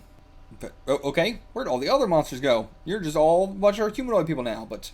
We are the people of the many planets Gore has destroyed. Gore has the odd habit of slowly taking away the children of the planets he destroys. Okay, so he takes them away and shoves them all here, or something? So, yep, you are the kidnapped children. I am a boy from planet Lugo. My name is Mog. This is my sister Meg. Yeah, I am Mamoru Murakami, and this is my friend Gum. I am a boy from Inarana Monid. My name is Inakosokide. Yeah, cool. Looks like one of the robots from Astro Boy as well. And yeah, we weren't kidnapped. We just snuck in here. But yeah, tell us we gotta get out of here. Gore will be here any moment. Yeah, why don't you all run away? But what good would it do? Planets have already been destroyed. Even if we escaped on this planet, just be treated as monsters as well. Exactly. So what can they possibly do besides just stay kidnapped? And yeah, if we stay here, Gore treats us kindly. I think Gore really likes kids. He said that was his weakness. He really does have a soft side for them. And don't get me wrong, yeah, Gore himself said, my weakness is my love for children. He was very direct about it. But alright, Gore's back. Everybody runs away. Okay, just hide in some room, and... Okay. Is that a gag? Okay. Don't really understand it, but... Alright, teleports in. Have you been a good boy, Mog? Here's some earth fruits I took from a tropical island. Okay. And yeah, have any earth children wandered in? Just stay silent, don't say anything. Yeah, just found one of the guard robots broken downstairs. Doesn't sound like a child's doing to me. But yeah, have you seen him? I haven't seen him. You'd better been telling the truth. He has to be somewhere in this hotel, and you're fucking, keeping him hiding, then probably gonna get a punishment. Alright, yep, play the final card. It's Mamoru's father. Come out, or he's gonna die. Well, it's true. That's not your father. It's got to be a mock man. Yeah, that's probably what they're going to say, but they haven't found him yet, so it actually probably is the mock man. I don't know, the fact he's saying, like, don't come out probably is the real guy then, actually. Yeah, being whipped. Yeah, he's got to come out. He's got to go out. Can't be an act. It is him. But is it? It was a fucking Mockman. Okay. Oh my god. Yeah, it actually worked. And okay, so he throws this at him, cuts him, doesn't do anything, repairs, just self-repairing. All right, send the black silhouettes after him. Nope, Gum's got our back, rips him apart, goes after him too, but just teleports away. I love children. Those soft cheeks of yours are so cute. I could eat you right up. Okay. Oh, what is it? He really is a soft spot for children. Wonder about my mom. What'd you do to my mom? Yeah, where's the real one? Alright, I'll tell you that if you tell me something in return. Where's Earth hiding, boy? Alright, that's the end of the Gore Arc, but it clearly can't be the end of the Gore Arc because if there's just no more Gore, that'd be insane. So, I assume they just arbitrarily split up the books into separate arcs. Because I thought I was going to like do a video that was just the Gore Arc, and then one that was, you know, whatever the next two were. But, seems like that's not going to be the case, because I don't understand at all why they're just split up the way they are, other than, like, you know, the fact that it was 1 volume, 2 volume, 3 volume, but it doesn't seem like it should have been split up in any way. But the Earth Arc is next. But okay, it's time for Book 2, Earth Arc, Chapter 09. Or Chapter 9, Parasitic Fungus. So, okay, we're going to get into that in this chapter. And also, like, the last arc was mostly focused on Gore. Gore's going to still be a part of this, but now it's going to be mostly focused on Earth. So we're going to learn about our hero this time. Or our, you know, not our hero, because our hero would be Mamoru, but you know what I mean, our originator of plot. He's a cheeky old fellow who made Magma, and always meddles in my affairs. He and I go way back. I only wish to teach him a little lesson, though, or remind him to mind his own business. So where is he? Why'd you get so quiet all of a sudden? Come on. No real reason for you to hide it, is there? Simply wish to meet this Earth fellow. Jamming whether he wants to morally or not. He's got our mom. Okay, so he just, like, you know, psychically sends us up through the ceiling, breaking apart the ceiling as well with us. This guy, I will give him, he's very, very powerful in a way that I'm not used to, you don't typically see, you know, at this time. And he just cocoons us up. Great. That is the silk of a space moth. But it won't kill us. But okay, otherwise what? I'll just make Magma talk, so you guys just stay here. And okay, so he made Mockman doubles of us both. Can you trip Magma? I don't know. Can you trick Magma? I don't know. Of course not, but I did slip this whistle out of your pocket earlier. Okay. And you just know somehow, if you blow it 3 times, someone's Magma. Somehow you just know. But okay. And how the preparations go. So you're going to call him, but you still say you're not going to trick him, so what's the point of the Mockman then? Oh, it did trick him. Okay, so you thought you couldn't trick him, but you did anyway. Okay, the thing that he's like, oh, I defeated 5 or 6 of Gore's henchmen on the roof, by the way. And they're like, oh shit. But okay, that clues him in. And, hey Dad, what was Earth doing when you left? Earth? We call him Master Earth, mister. But more importantly, what happened to Mamoru? Okay, you just turn around for a second, Mamoru left? Yeah, let me see that whistle.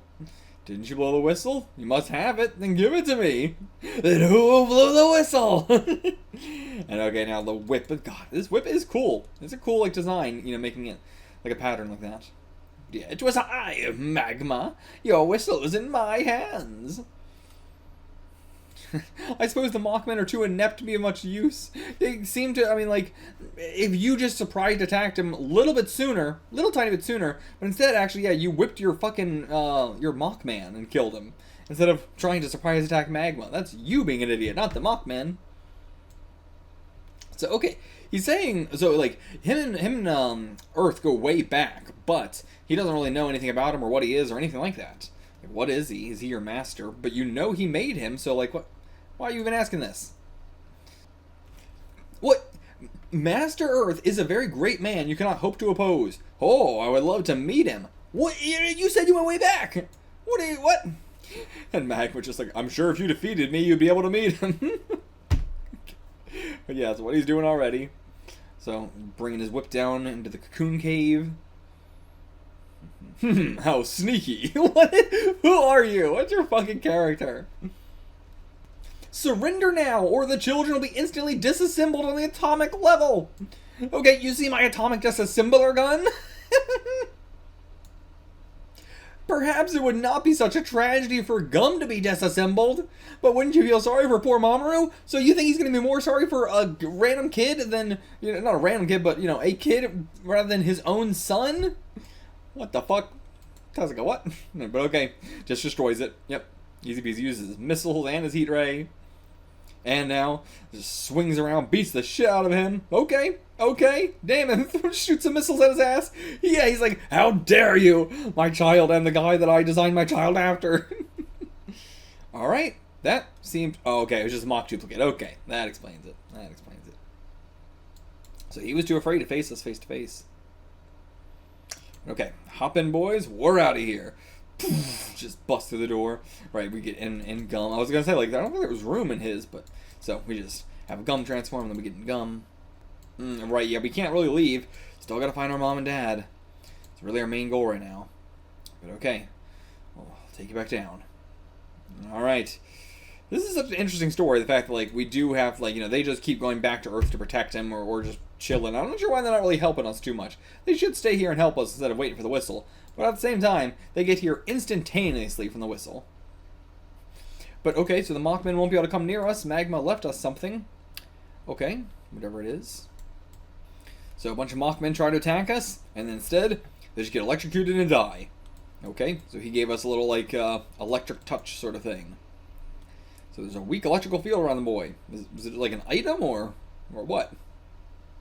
I don't guess the reason he's walking around fighting the Mockman is that Dad will hear it and come save us. Yeah. Okay, thank goodness it is you. Who are you?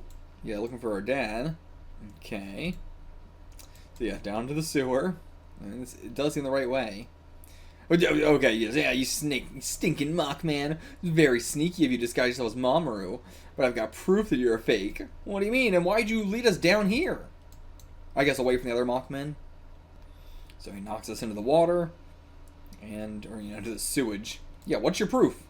Yeah, I got plenty of proof. The real Mamoru Murakami is at his grandma's house in Nagano. How about that? I came from Nagano! Trying to find my dad. What's so strange about that? Mr. Murakami phoned their place in Nagano not very long ago, and Mamoru was there. Okay. So, there's a mock... I mean, yeah, he made the two Mockmen of us. We killed just the Gum one, but the Mamoru one went missing, so it went here. But yeah, did your grandma get replaced as well? I don't know. Or is it just living with her? But then, yeah, he tried to get too close, and he's electrified. Great, we accidentally killed a guy. Ah, shit, that drained all the electricity from us. But okay, he's not dead. And then he's just, it's like, sorry, if you're actually the real one, very, very sorry. But okay, they got a little secret rotating panel they've made in this short amount of time. And they gotta crawl under here. Ugh. But yeah, real, like, this is a real resistance force. They are not fucking around. But okay, met up with Dad. Take a look at what your father and his new friends are up to. What do we got? You're mining a bunch of stuff? I don't know, what is that? Oh, they're mushrooms. Okay, yes, the fungus thing. Yeah, with weird colors. These are parasitic mushrooms that feed on animals. Growing them here. For instance, there's something they call in China winter storm summer grass, because it can be hard to tell whether it's a plant or a worm. Okay, winter worm, summer grass. But then when you take a closer look, you can see it's fungus growing from an insect's body, although this kills the insect, yeah. Ancient people just assumed it was a bug that turned into a plant, but we've learned the Mockmen are weak to these parasitic fungi. But yeah, man, we've been obsessed with this parasitic fungi thing since ancient times, and we still are even today. We're still doing stories based around this today. But then Astro looks down at something, and then the guy that tried to attack us, watch this! He eats it. Yeah, I get it, you're the real Mamoru, okay.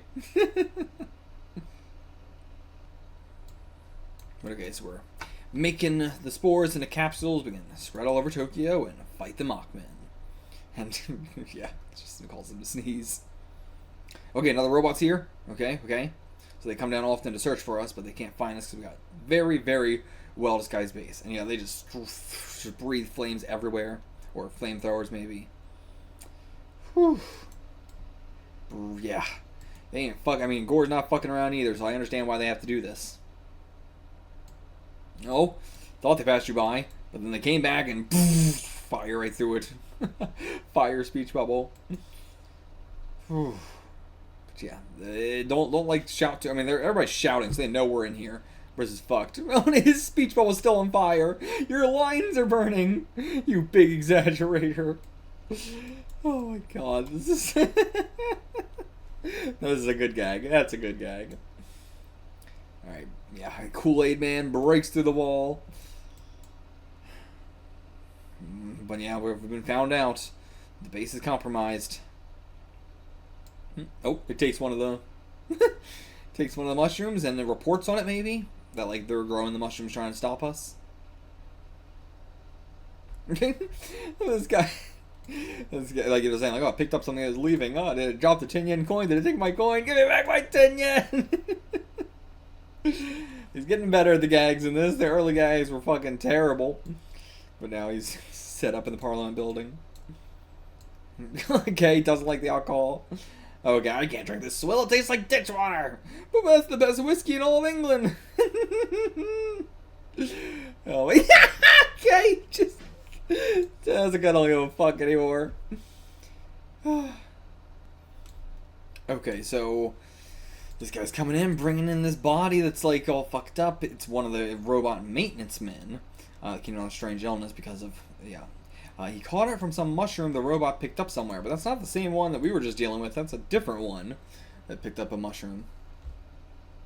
And okay, so because they all touched it now, they're going to be infected as well. Very quick infection. Then you intend to run around with those infected bodies? Be gone! Kills them all. Damn, I'm just going from Astro Boy to this is so jarring. A robot found it in the sewers. Okay, so what did he say exactly? Apparently he caught it from some mushroom the robot picked up somewhere. Okay, I don't know. Yeah, this is confusing. It doesn't look anything like the one we fought, but apparently it is. Because a robot found it in the sewers, so I don't know. Alright, just cleanse all the sewers. And who knows, we may find something interesting down there. Don't you already know that we're down there? That's why you're sending the robots after to, find us? But I don't know, because it knew where our base was and didn't go any further, so. Okay, so he's literally going to flush this out. He's just pumping all the water from Tokyo Bay straight into the sewers. Jesus. And oh, great. Beginning tomorrow, we'll pack the spores into capsules. So, all our hard work's going to be ruined.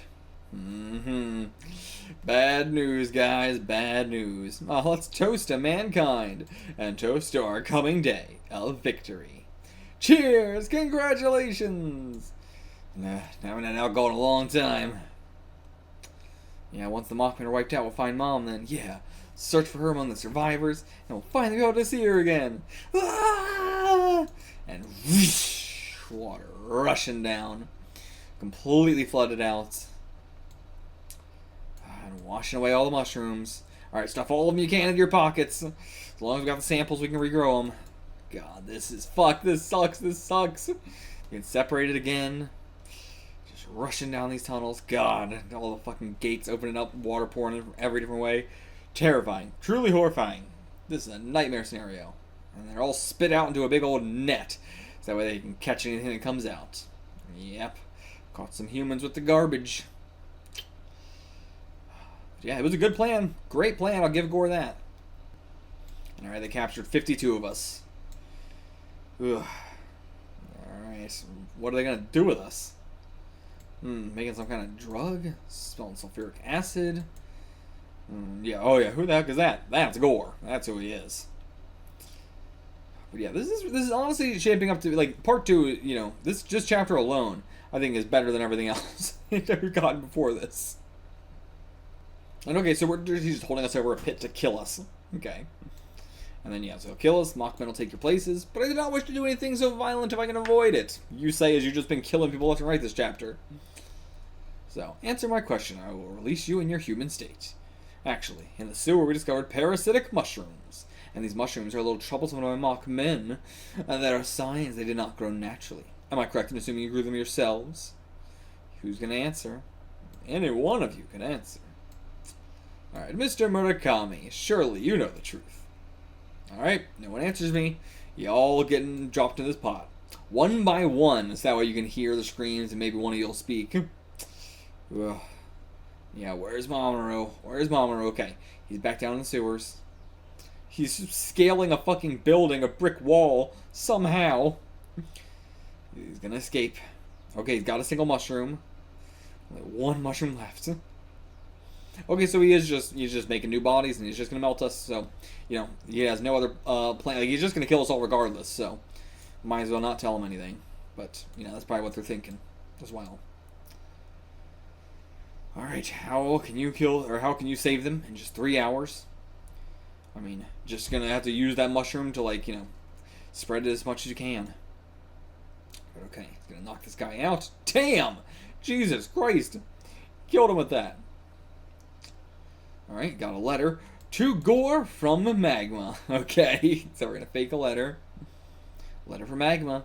Gore, treat your new hostage as well. I have a gift for you. And it's a mushroom!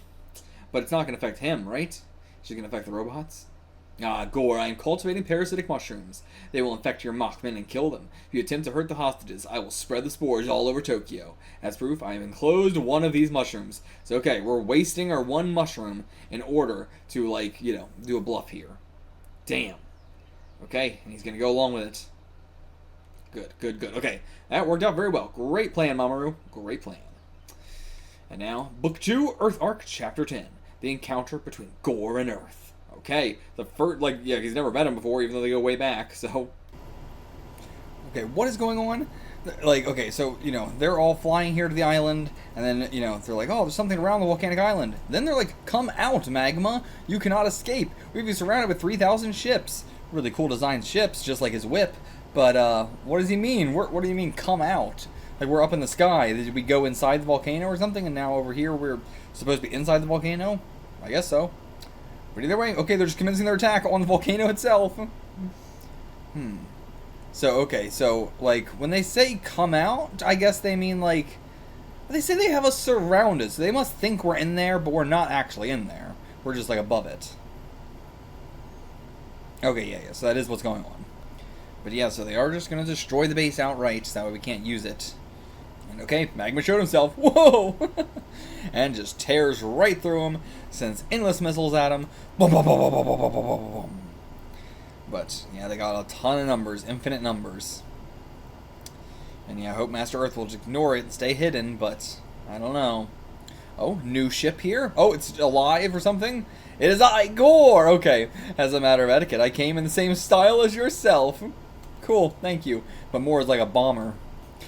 Okay, so he's like, now ascend 100,000 meters into the sky. No clouds or intruders. So we're just doing this like a Dragon Ball fight. We just go to a remote location so nobody else gets hurt. But after all, you know, Gore has been saying, you know, he doesn't really want to, you know, hurt people that much.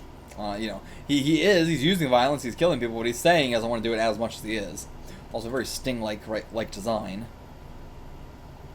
Why not Mercury or Pluto? Well, because, one, he's saying, like, it's very beautiful, he wants here for so beautiful, but I also assume he might not be able to live on one of those two. But, either way, whether it's he can live on it or not, Earth's more beautiful. Okay, let's just get a dogfight in the sky now. And okay, he wounded you. He actually wounded you. That was no ordinary weapon. That was the absolute zero. No opponent can withstand it. It is the lowest temperature in this universe of ours. The depths of cold which no one can reproduce. 273 degrees below zero. And also, so you aren't this thing, you're just inside it. You're just riding inside it. So when you said, oh, I came in the manner fitting you, you didn't. You just got into a ship. And yeah, also to be fair, he doesn't want to fight on Earth because he's going to destroy the cities and buildings that he wants. He's already been doing it, but we've also been rebuilding it. And yeah, just going to continue to crack and crack and crack. How do we beat this? We're going to have to bury him again. And Gum's just like, hey, if you keep doing that, I'll do it too! It's not going to help, Gum. Not going to help. But also, actually, he would be upset by that because he doesn't want to see innocent children dying, so... So, okay. In deference to your bravery, I will snuff him out using a different method. Okay, so he's just going to give a one-way ticket to 100 million years in the past. I guess, yeah, he can do that, so just do it. Just, poop, popped him out of existence. And, okay, Gum as well. And you too, Mole. Alright, all three of them, a million years in the past now. How are they going to get here? I mean, Earth is the only one who's left. I don't know how Mamoru would get here. So, I mean, this chapter is also the encounter with him and Earth, so. Do not yell so. I am right here. Suddenly appeared. And yeah, what did you do with my magma and gum? Doesn't give a shit about Maul. And also, so he didn't appear because Magma and them were all defeated. He just appeared because. He just appeared because he was going to anyway. It had nothing to do with him being defeated, actually. Grr, you had better return them here this instant. I would prefer not. You are a fearsome creature. Alright, gladly return them on one condition. I want this Earth, which you created 3 billion years ago. I wish to. Do you mean that colloquially as like humans, or I mean humans didn't create 3 billion years ago? But I wish to make a clear, binding contract for the transfer of its ownership right here and now. But I mean, his name is Earth, so I guess he created Earth. And yeah, he fell in love with the planets. I know the creators of many planets, and have taken their planets after careful negotiations. A planet of dreams. It's all patched up. There are even some filthy, boring planets I said I didn't want that the owners tried to force upon me. How many planets do you possess? Oh, perhaps 200 or 300 million. Yeah, you still want Earth? God, so greedy. And he's like, I'll give you 2 or 3 planets if you want. In exchange, you can have 2 or 3. You know, what's one planet for 2 or 3? Yeah, they're flooded and they're scorching deserts, but come on, it's a planet. And once again, don't want to resort to violence, but I will if it comes to it. Behold these flecks of stardust, each one of them. Boom, boom, boom, boom, boom, boom, boom, boom, boom. Creating little mini suns. Oh, wait, wait, you were pointing up in the sky? Behold these flecks of stardust in the sky? Now, and then you, like, I don't know. You reduce them to balls of flame. Okay, I see.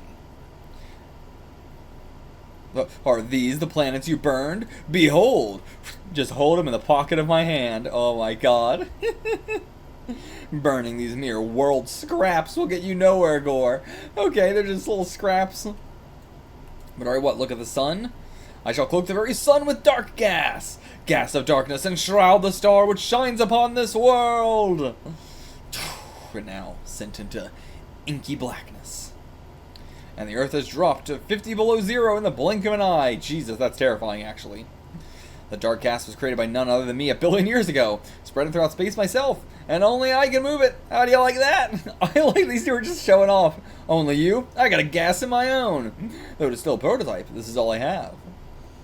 Oh, but this will be more than enough for my needs. And it's just you know, put a little inky black cloud on him. Oh, these two are just, these two are so goofy for being like how powerful they are. How do you like the taste of my gas? Can't get rid of it no matter what. Alright, yeah. You remove the dark gas from the sun, I'll remove the dark gas from you. Okay, disperse dark gas! There we go. Yeah. This is such a funny battle. Nope, okay, now that you inhaled the gas, you won't be able to stand for at least 10 days. Blast it! I'm not feeling well today, but you haven't seen the last of Gore! Teleports out. And does the whole army leave as well? Assumingly. Chapter 11, Adventure in the Age of Dinosaurs. Alright, so just a whole chapter with Magma and Maul and Gum. Cool, cool, cool. Yeah, this should be an interesting chapter. Hopefully get some more personality with them or something. He said he was going to send you 100 million years in the past. How long is it going to take you to figure this out? He explicitly told you what he did to you. And Gum as well. Gum, he said he was going to do it to Magma. He did it to Magma. Then he said he was going to do it to you. Did it to you. Then he said he was going to do it to Maul. Did it to her. So, you know, Magma should know. Gum should doubly know. And Maul should triply know.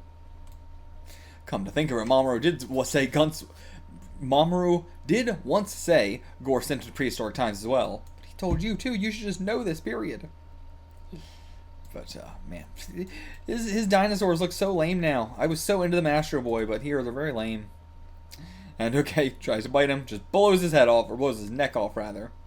Yep, definitely the past. Yeah, so they can't travel using their own powers, but and also like Earth didn't really help much either. He was just kind of like, take the dark cloud away from the sun. He could have said, and bring Magma and them back. There's one way we can go home. What is it? And they smell something, but we're robots, so it Can't be us. Oh, okay, no, we, like, laid bait for them or something? Smell blood attracted them. But okay, so it doesn't have anything to do with us, just there is blood here, period. I guess, oh, the blood from the dinosaur we exploded. Right, that's what they smell. Okay. So then, we're out of here. And Gum was left behind. And he just got jumped on by a kangaroo dinosaur. Ridiculous. I just can't get over how much less interesting all the action panels are, all the crowd panels are, all the comedy is. Like, if this was the only thing by Tezuka I read, I might be enjoying it more, but, like, having read Astro Boy, it's definitely subpar. Okay, so great. They jumped on and damaged his electronic brain, so I'm going to have to bury him. So, okay, the one way we can escape from this time is to rely on Master Earth's powers. So search for Master Earth, but true, Master Earth is in the present, but he would also be back here as well. He's 3 billion years old, so but yeah, he should be somewhere on it, so let's just find him. And okay, so Master Earth is also much older than 3 billion years the Earth's been around. So okay, yeah, he's here somewhere. Oh, I know, he might be living inside a volcano. So let's go check the volcanoes. Nope, not in this one, nothing but lava in here. Here's another one. Just gotta search every volcano till we find him. Okay, so let's just make a big old loud noise and hope they'll hear that. So, sonic boom! They all have to hold their ears. Then a pterodactyl falls out of the sky. Boom! Oh no, we broke its scales off. Magma, I am here. Okay, it's Master Earth.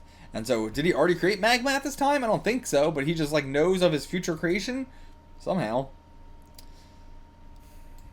Okay, there he is. Master Earth, hello. I knew you would come. Gore wants to send you back in time. Yeah, but how do you know about what we even are? I don't know.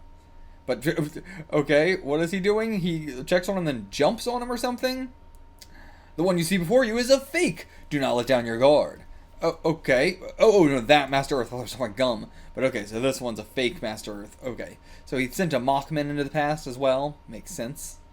But alright, they're going to fight it out now, and what the hell? What do you mean? Behold the tip of the staff. Yeah, what is going on with it? And then he holds it out of the ground. It can sizzle and boil stuff. So the tip is now 3,000 degrees. If it touches your body, it'll melt in an instant. But I can do that as well. So, okay, lightsaber fight. Lightsaber fight before a lightsaber fight. True, if we have the same powers, then all we're going to do is exhaust ourselves. No real reason to do this at all. So, alright, let Magma choose. Okay, choose one of us, Magma. But yeah, I don't know. Which one's the real one? The true original creator of my gum would toss aside this broken one and build me a new sun. The true original creator of my gum would toss aside this broken one and build me a new sun. Oh, that's something we should be like, yay! What? But I can never do something so cruel. Naturally, I was planning to build a new gum. So fucked up. It was a trick. The true Master Earth would never be so cruel. Okay. I mean, with how the story's gone so far, it wasn't that surprising. But, alright, so he's figured him out. He does the classic, let me pull my hair, and that activates an ability. But okay, you're just Medusa. You're just straight up Medusa. Okay. You're just straight up the real Medusa? But it's not really going to work on us, because, you know, we're not real. Or, like, we're not, you know, we don't have actual eyes. I don't know. Maybe, I'm just guessing. Oh shit, okay, we like fire missiles at him, it catches them in its mouth. Yeah, pretty good actually, pretty good. But, then they just blow up anyway? I intend to allow your snakes to bite them. Those missiles contain a certain mechanism. Just wait and see what happens to your puny snakes. Oh, okay, never mind. It's the missiles mind-controlled them to attack Medusa himself, which is a bird. Okay. Their ultrasonic transmitters and the ultrasonic waves they release hypnotize your snakes. Okay. Obake no Kyutero's foot. Okay. Which was that series again? I remember Kyutero, but I don't remember exactly what it was. Oh, okay, yeah, right. It was this little fucker. So yeah, that is just his foot there. Okay. I 100% he just drew this and then was like, oh hey, that looks like Obake no Kyutero's foot, and then he drew that afterwards. Wasn't a purposeful reference. Okay, that's the end of Medusa, eaten by his own snakes. How unsightly. Melt away into nothing. Yeah, you are a cruel monster. I cannot tell the difference between you two. But okay, now let's go repair Gum. I can actually do it this time, and... oh, Gum's already paired. Okay, easy peasy. Yeah, I did create Earth, so repairing Gum's pretty easy. Yeah, fair enough. So, okay, he's telling him about his weakness, about, you know, caring about children. He has all the children inside the Tokyo Imperial Hotel. Is there any interesting designs here to really talk about? Yeah, not in particular. Nothing really worth pointing out. But alright, yeah, set the children against Gore. They don't want to fight back because they got nowhere to go, but we're going to have to convince them to be able to do so. Must teach the children to fight. And yeah, Gore will be devastated by the betrayal of the children, and that will be his downfall. Yeah, alright, let's go back home. Transcend the dimensions and return to your own time. To the volcanic island. Okay. Alright, Gum, get back to Japan. Don't forget what Master Earth told you. Here we go. All the space children. So, Mamoru is running away from some mockmen, I assume, even though he has the thing that should... Oh, no, the charge all ran out, I believe. So, alright, but Gum saved his ass, and with a fishing line, grabbed him, saved him. Alright, but yeah, just been trying to save Dad and everyone, trying to find the mom, but can't do that. You know, we haven't been able to have any luck, is what I meant to say. We just fly this fucking rocket straight into a building. Just straight through a building and then untransform once we're inside. No need. But yeah, it's going to be hard to convince them to actually want to do this. Because again, they got nowhere to go. And yeah, his whole family was killed. I mean, except for his sister and him. But I mean, his whole family, his whole planet was killed. Like, he doesn't want the same to happen to him. I mean, you know, we've been standing up to Gore ourselves too, but like, we haven't seen our entire planet be destroyed like he has. You know, it's not quite the same. Okay, that was so the simplest fucking thing in the world. Have you ever thought about fighting Gore like a man? Oh, yeah, right. Let's go give it a shot. I'll tell the others. What the fuck? What the fuck? That's it? That's all it took? That's all it took? Jesus Christ. And so Gore teleported here because he's not feeling well, so he wants to visit the children. Why don't the children answer me? This is all happening way too fast. Like, you know, this series has been a bit slower paced, but this chapter just went BAM! The kid's just like, yep, let's fight back. So fast!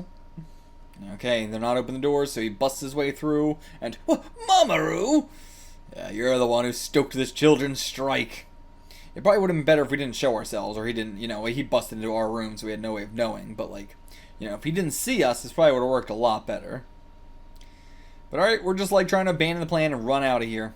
And we snapped his whip, but, okay, the kids shot it down, so now all the kids can attack him while we run away like cowards. And seems like we killed him, but nope, just sprouts a new head instantly. And just gonna kill all these kids. Isn't there a single one of you who wants me to hold you? This little lamb boy. Oh, you were the one I spoiled the most, Chichiru. But nope, he just stabs him with a fucking sword straight to the chest. Oh my god. But yeah, just teleports away. Oh, this poor, poor man. Such a weird way to go about this. But, okay, one of his, like, minions, seeing him the first time. Okay, so the UN's sending an army here. They only now know that Tokyo's in danger. Just now they figured it out. I guess they captured Tokyo in secret using the mockmen, I guess, but whatever. No, when he's just saying Earth did this. Just Earth informed the UN. Okay. Okay, so the mental shock is too much. So he can't return to his Earthling form. He's stuck in this form, which is... His true form is way, way weaker, and he can't really do much. But okay, huge fucking military force. An immensely huge military force is showing up all at once. Good God. Curse you flies of the UN. Yeah, I don't know. You're a lot weaker in this form, though. So, let's see. I can't even tell what's happening. Okay, so, like... They zoom, and then they shoot at him. It doesn't really do anything. They fly at him again. They do something to drop bombs, maybe? I don't even know. Then he shoots a beam at them, destroys them. Missiles come down. Doesn't do anything. And then what? Oh, the marks from the bullets that hit me seem to be glowing with radiation. So they're hitting you with radiation? Okay, so now no matter where you can hide, you can locate me with a radiation detector. Smart, smart, smart. But send some saucers after them. And the saucers, indeed, take them down. And take them to the Pacific Coast. I don't want them crashing into my city of Tokyo. But alright, the main saucer, sending that one out to go deal with them. And it does seem like it dealt with them. Then just a ton of people parachuting out instead? I don't know. Okay. But okay, I don't know what that was, but now we're getting on gum and trying to get out of here. Go help Dad to the prison camp. And yeah, because there's like less guards here now because everything's going on. We just fly straight at him. Straight at him. Hit him in the face and throw him out this window. And he didn't die. He didn't die at all. But okay, just go below. And alright, Gum, do a thing. Whatever that was. He did a thing. He pretended to, like he slammed on the ceiling to make them think they were being bombed, so that way they ran away. Okay. Mamoru's prepared a jet force on the roof. I don't think you guys can all fit on Gum. I don't think that's gonna work. Yeah, I don't think that's gonna work. There's only 20 or 30 of you. We're just gonna, everyone get into a tarp and we're gonna tie it to the fucking rocket. Okay. Surely this is gonna be fine. But alright. Take him away, and we're going to drop him in the volcano. Chapter 13, The Two Yukis. Okay, so we're going to introduce a character, and then also going to have like a mock person, Mockman. And yep, get to Grandma's, and who the hell are you? Who the hell are you? Oh, Yuki is going to be the grandmother then, I assume. And alright, let's have Grandma pick, but if Grandma's also a Mockman, it's not going to matter, but... Well, Dad and Mama have been here the whole time, so I get the feeling those raggedy ones that just arrived are people I don't know. And yeah, that is what she would say if she was her real self either way. Let's go explain what's happening to the priest at the Bonzo Temple. Idiots. Yeah, you think I might be a monster in disguise? So you went to him first and said, I want to confess something to you. First, are you a monster? Okay, so we're just asking to stay at the temple. Like, okay, whatever. You guys are so bad at this. You guys are so bad at solving these problems. Very uninteresting main characters. Why, okay, you just have a pet fucking yokai or something. Okay, whatever. But okay, here's Yuki. Here's two Yukis. In fact, they also look just like the two women from Snake Woman, which also came out this exact same year, I believe. Same year this came out, Snake Woman was coming out, so, Desuka? Were you reading something that you liked? But okay, so you're just like, I just treat them both as my daughter now. Yeah, problem solved. And yeah, we can prove which one's baked with one of the mushrooms. If we had a mushroom, and if we cared.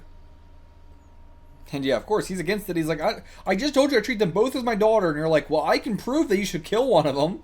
Fuck off. But alright, now they're both off to the woods to go find some. He says, Dad, are you going to try and find those mushrooms in the mountains? You're dressed up exactly the same as he is. Where are you going then? You going somewhere separate? Sure, we can find some, so you were going with him. So why did you even ask? And, of course, the fake Yuki watching us. Just left for the mountains. Please get rid of them. And while we're looking, they shoot us, but didn't just scraped by our arm or something like that. And right, the ones getting rid of us are ourselves. That makes a lot of sense. And okay, then they just unload into us, riddle us with bullets. But was that also a fake or something? I don't know how, because the other fake's right there. So unless they both swapped or, I don't know. Alright, dumped us down in this cave. And dripping water drips on us and wakes us up somehow, despite being riddled with bullets. We're completely fine. I mean, not completely fine, but you know what I mean. We're not dead. But okay, found the parasitic mushrooms down here. And yeah, your whistle. Haven't even blown that yet, but... Alright. But okay, don't even have the strength to blow because your chest hurts way too much. And now panthers are coming in, or wolves or something. Yeah, wolves. And they're just gonna eat you. Jesus fucking Christ. What are we doing? These are just stray dogs. These aren't even wolves. These are just stray dogs. But then, okay, he's fought them all back. Yeah, he's just fighting them all back with rocks. You don't have the strength to blow a whistle, but you have the strength to do that. I'll just make this dog blow the whistle. What the fuck are we doing? What are we doing? But okay, now Gum arrives, save the day. What a weird fucking sequence.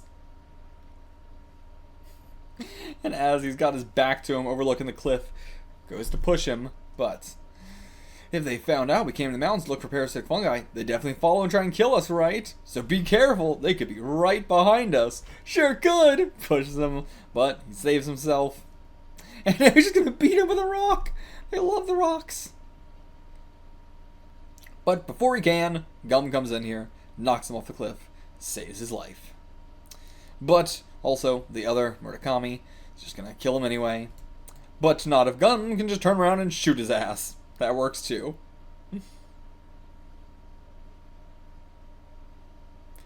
And yeah, Mamoru was indeed riddled with bullets. He's not doing well. Take him to him. But I can't even take him to a doctor. So, just let him rest here. But Yuki's gonna call a doctor either way, so. And yeah, boy, he'd be long dead if this weren't a comic book. But, wait a second, doctor. Let me touch with this mushroom, see if anything happens. Nope, we're all good then. So, okay. The doctor brings in one of the Yukis, has her wash her hands, and then he rubs the mushroom all over a towel, and then hands her the towel. There should be some observable changes in 4 to 5 days. It was happening to other people within minutes or seconds of being in contact. Okay. Sister says she felt sluggish since last night. But this is the one who used the mushroom towel. Sticky filaments covering her body. So, okay, it's her then. And okay, yep, so there she is, covered with parasitic fungi. But I'm sure that this is the Yuki that used the infected towel. You can keep them separate? I mean, and also if they're interacting with each other, if they're touching each other, then... But okay, so just the spores that spread throughout the place and infected them. Either way, very effective, yeah. But I mean, she's doing nothing wrong. I guess she actually did call to get us killed, so actually, never mind, she did do something bad. But to her, it's just like losing her sister. But yeah, you mustn't save that woman. She's a mock man, one of the things trying to replace humans and take over the earth. Yeah, but we're as close as sisters. We're more than sisters. Oh my. And yeah, of course, she hates us after this. Like, why wouldn't she? It just seems like we're a murderer. And sister, I can't last much longer. This is where we say goodbye. And yeah, what that man said is true. We came to Earth to destroy mankind. But we had nothing against humanity. You tried to get us killed! We had no choice but to follow Gore's orders. Well, okay, fair enough. And okay. She's giving us information. So, Mamoru's mother is in Gore's saucer. It's the last bit of information she had. And now, she mourns over her sister's death. Or more than a sister's death. And okay, so she told us, passed on the information to us. But alright, just gonna go there in secret. Call up Magma, have him take us. And while we do, we'll just spread the spores across Tokyo. Alright, sounds like a plan. Chapter 14, The Spider-Man. And actually, Spider-Man is around at this time, actually. You know, been around for, like, 2-3 years at this point. And alright, it's the rainy season as well, so perfect for growing the mushrooms as we spread them around Tokyo.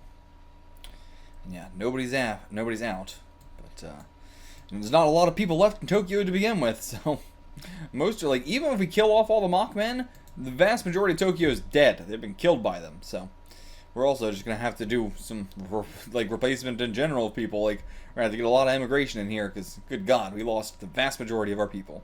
It was what, a third of Tokyo's left, so 2/3 killed. I think was the number. Could be wrong, but. That's actually true, though. There's not a single corpse to be found. So where are all the humans erased by Gore? But, yeah, I mean, maybe just, like, disintegrated them. That's kind of what we see him do, but this might also just be more of a mystery thing. Like, okay, they actually are alive somewhere. But, alright, spreading it into the alleyways of Tokyo. Okay, something shining in Tokyo Bay. Something metallic. Okay, but it's in the water. Down into the water. Over there. Oh, Gore's saucer in the water. Okay, just keeping it down here. I've been expecting you. I assumed you would catch wind of this particular hiding place sooner or later. And then just teleports down to us. I forgot you do not possess the ability to teleport. Let me come to you instead. Okay, it opens its jaws. Just step inside, and the water all went away inside here. Cool. I simply split the water into hydrogen and oxygen. How innocent of you to be surprised with such a simple feat, Mamoru. And, okay, you can just zap us out of our transformation. Have proper etiquette in here. Zabo, serve them.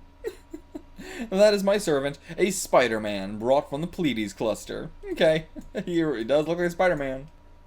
Okay, so there was like a bunch of people parachuting in, and they tried to just fight him with actual guns. If our planes don't work, maybe our normal guns will. And nope, they just got killed. Killed instead. Face the fires of hell. And yeah, he's like teleporting them up, just like he just like teleports them into space, lets them like drop or something. Nope, just gonna send them into the past. Okay, so maybe that's what he did with all the citizens as well. Just send them all into the past. But we didn't see any of them over there. Yeah, I mean, he does not like killing. It's something very consistent. Usually when a character says that, they're just like coping or something, but he does mean it. Every opportunity he tries to avoid killing. Except sometimes. Okay, he sent them 3 billion years into the past, to the genesis of the Earth. But yeah, that's their choice if they die there. Alright, bring the mom. Alright. Oh, okay. This is our mother, condensed down to a little ball. Okay, so he's going to teleport us inside the ball, but only for 10 minutes. In 10 minutes, your body will return to its original size, so be careful. Alright, and Gum as well? Yeah, sending Mamoru and Gum in here. So, okay, yeah, weird order here, because we're supposed to read it with all of these first, then these. Like, very, like, you know, 4 coma, but not really. Interesting order here to choose from, because, like, there's a 4 coma manga, obviously at this time, that you would read, but for typical manga, you would go, do, you know, like that way. But, yeah. But also, he doesn't have, like, arrows telling you where to read, like, you know, some 60s stuff does, because that's still not established yet. But yeah, little tiny hole on top of it. But still seems too small. Still seems too small, though. Okay, I guess they can. And that was the end of a chapter. Chapter 15. Sometimes defeat is also acceptable. Super bright in here. But okay, there's Mama. Hey, Mama. Mamoru. Oh, but they can't actually touch each other. A barrier has been put up, an invisible ball. God, they just want to hug, they want to touch, but they can't, not even for a second. And he's upset. You still have your mom out there. You're fine. And yeah, having to update her on the situation because she doesn't know what the hell's going on at all. But alright, we will beat Gore. We will return you to the real world. We will do this. It's good to just see her and get to talk to her at least. There's only 3 minutes left. That was 7 minutes. Jesus Christ. What is wrong with manga? Then, okay, we're just saying our plan here. Yeah, I spread the mushrooms all around Tokyo. They'll wipe out the Mockman before long. Just shouldn't have said that, but, you know, you want to give her hope. I understand. Great. Yeah, I had nothing to do with it. Mamoru came up with it and carried out this plan himself. How do you like that? Isn't he just as valiant as you said? You did say that. Alright. Watch over them. Let's go to the surface. Alright, and he's just like, yep, you're going to stand no chance against this guy. But he's not telling us not to fight him. Just that, like, if we do, we're not going to stand a chance. I think I'll test him a little bit. Yeah, completely fine. Okay. Maybe from a white dwarf planet, or white dwarf star. But okay, yep, fires off some missiles. Doesn't matter. Just crumples it up. And, okay, getting a little thing on white dwarfs here with Mustachio. White dwarfs, unusual stars, are located here and there throughout the universe. The stars themselves are very small, but astonishingly, their mass is several tens of thousands times that of Earth's. Way too many pluralizations there. Their mass is several tens of thousands of times that of the Earth's. I think that was better. For example, a chunk of one of these stars the size of a sugar cube would weigh several tons. Guest star, regular star. And then in the rains of Tokyo, he doesn't like the rain, so he teleports out of the rain, or tries to, but it's still raining. He keeps trying to teleport, but oh, okay, no, he's looking for the mushrooms or something. I don't know. He's like staring at the ground real hard though. But okay. Then he finally finds him. They were like, oh, we got 3 minutes left, let's go. Then all that time, 2 minutes 30 seconds, they were doing nothing. Once again, our time's up at 30 seconds, let's go. Okay? Alright. Grab one of gum, shoot out of the ball, and yeah, the water is so big. So big. Okay, but we're getting bigger by the second. And Gore's here as well. Why, you tweaking your nipples? What the hell are you doing? Okay, he's acknowledging this is our complete victory. We have won. We have beat him. And this, you know, at least. And okay, so he's like, shit, I actually have lost. Okay, gotta abandon my morals. Gotta kill this kid. But Gum comes in here to protect us. And okay, you repaired your whip. I mean, shouldn't have been that hard, so. Alright, yeah, I'm gonna make sure you at least don't see the demise of my Mockman that you set in motion. It's gonna happen no matter what, but I'm not gonna give you the satisfaction of watching it. Okay, Gum sent out his own SOS. Gotta get out of here. But yeah, how do you escape with this thing? So okay, then we'll just attack the floor. If we can't attack him, attack the floor, cause him to fall. Now let's fly away. Out of there. Deadly's also though. Oh, and the water starts to rush in now. Because, or he just starts to rush out into the water. Okay. Goddamn, he's still going after us. He threw water up at us? Yeah, he's just throwing water up at us. And it took... Okay, he's got silk. He's got silk. Okay, yeah, this guy's actually extremely unbelievably formidable. My final resort. I'll let him have a layer of my skin. Jesus Christ. You can just peel off a layer and let him have that. Good God. Okay, he slams down into the ground in front of us. Now you're gonna have to face Magma. Oh, and he's turning into the spider. Magma, this is my third true form. Your third true form? This is your third form in general. So all of your forms are true forms? That would make a lot of sense, because you keep saying, like, the monster is my true form, but, like, why is it weaker? Why are you able to do so much less in it? So, if it's actually not his true form, and it's just one of his 3 true forms, whatever the fuck that means. But alright, Magma versus giant centipede monster, let's go. I'm just gonna rip your arms off one by one then, bitch. Now you're scared shitless. This is one of your true forms? Seems pretty lackluster to me. Then, okay, Jesus, just rip him in half. Yeah, I think we're gonna kill Gore here. And then burn him alive. I think, yeah, we just murdered Gore for good. Correct? I don't know. Flower Garden of the Star Children. Okay. Just set fire to the whole building as well. Yeah, can't believe Gore's dead. He's a cautious rascal. The one I defeated may have been nothing more than an illusion. Really? Oh, come on. But if Gore has the power to disassemble himself on the atomic level and reassemble himself, then even if we're blown to bits, could simply reform. And yeah, if he can regenerate, then what do we do? Okay, drop the egg, the little ball egg, cracks open, Mama comes out full size, that's good. Okay, never mind, that was just Gore doing it himself. He was like, I'll just release her for you. And here come the Mockmen, but they're all parasited out, so they will all perish. But for right now, they're still alive and kicking and fighting. But Gum, protect us. Nice.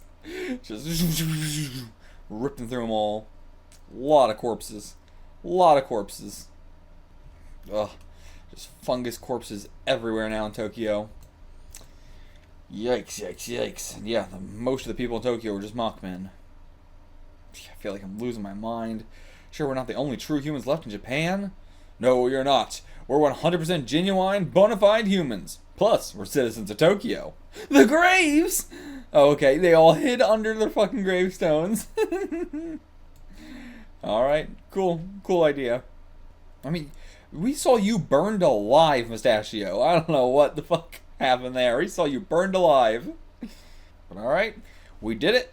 Tokyo's back up and running. Well, not back up and running, but, you know, the citizens of Tokyo are back up and running at least. We'll get Tokyo back up and running soon enough. It appears my mission is complete. I will leave the rest in your hands, humans. Magma, you're leaving us? You just said he's immortal. We were not done. But maybe you just mean like for another time, like you're still gonna be here on Earth with Earth and stuff. But I don't know. All right, one place I gotta check, the Imperial Hotel. Right. Okay, something here written on the wall. Mamoru, this is Gore. I have a favor to ask of you. I cannot take the space children with me because they hate me now. I will change their appearance and leave them on Earth. What you find in the back garden is them. Please look after them, Mamoru. And okay, you just turned them into a bunch of flowers. Jesus Christ. This is terrifying, horrifying. Bad end. Real bad end. Yikes. Nightmare beyond my comprehension. Holy shit. There's been so much nightmares behind my comprehension in this that we treat as a good thing. I am not fucking with Tezuka with this one. But alright, so that's the end of this part. Next time, I'll have to try and change the plans, because we've taught him that it's not going to be so easy. Okay, final stretch. Book 3, Black Gallon Arc. Black Gallon appears. Okay. Can't read that. An announcement from Kwasan Observatory at 4 o'clock this morning. A large-scale meteor shower appeared in the eastern sky from the direction of Deneb and the Cygnus constellation, and it continued for approximately 30 minutes. This is completely unrelated to the Leonids. This is the first time this shower has ever been sighted. Okay, cool. But it's not cool because this is going to be a new invasion of Earth, a different way this time. Waking everybody up with them crashing into Earth. No, not a lightning strike. Holy moly, indeed, it is a holy. Okay, but there's a hole in the ground, then he says, whoa, then gets stuck in the hole somehow. I guess something else, another one of these things happened, it came down, rattled, then he fell in the hole. Then, okay, she goes stuck in the hole too. I'm melting, and then they melt to death in the hole. Okay, that was a thing. Okay, Mamoru found something on the way back from school. Awfully heavy for just a rock, and it's shiny and black. So, okay, so it's like Tektite. Yeah, so meteor rock.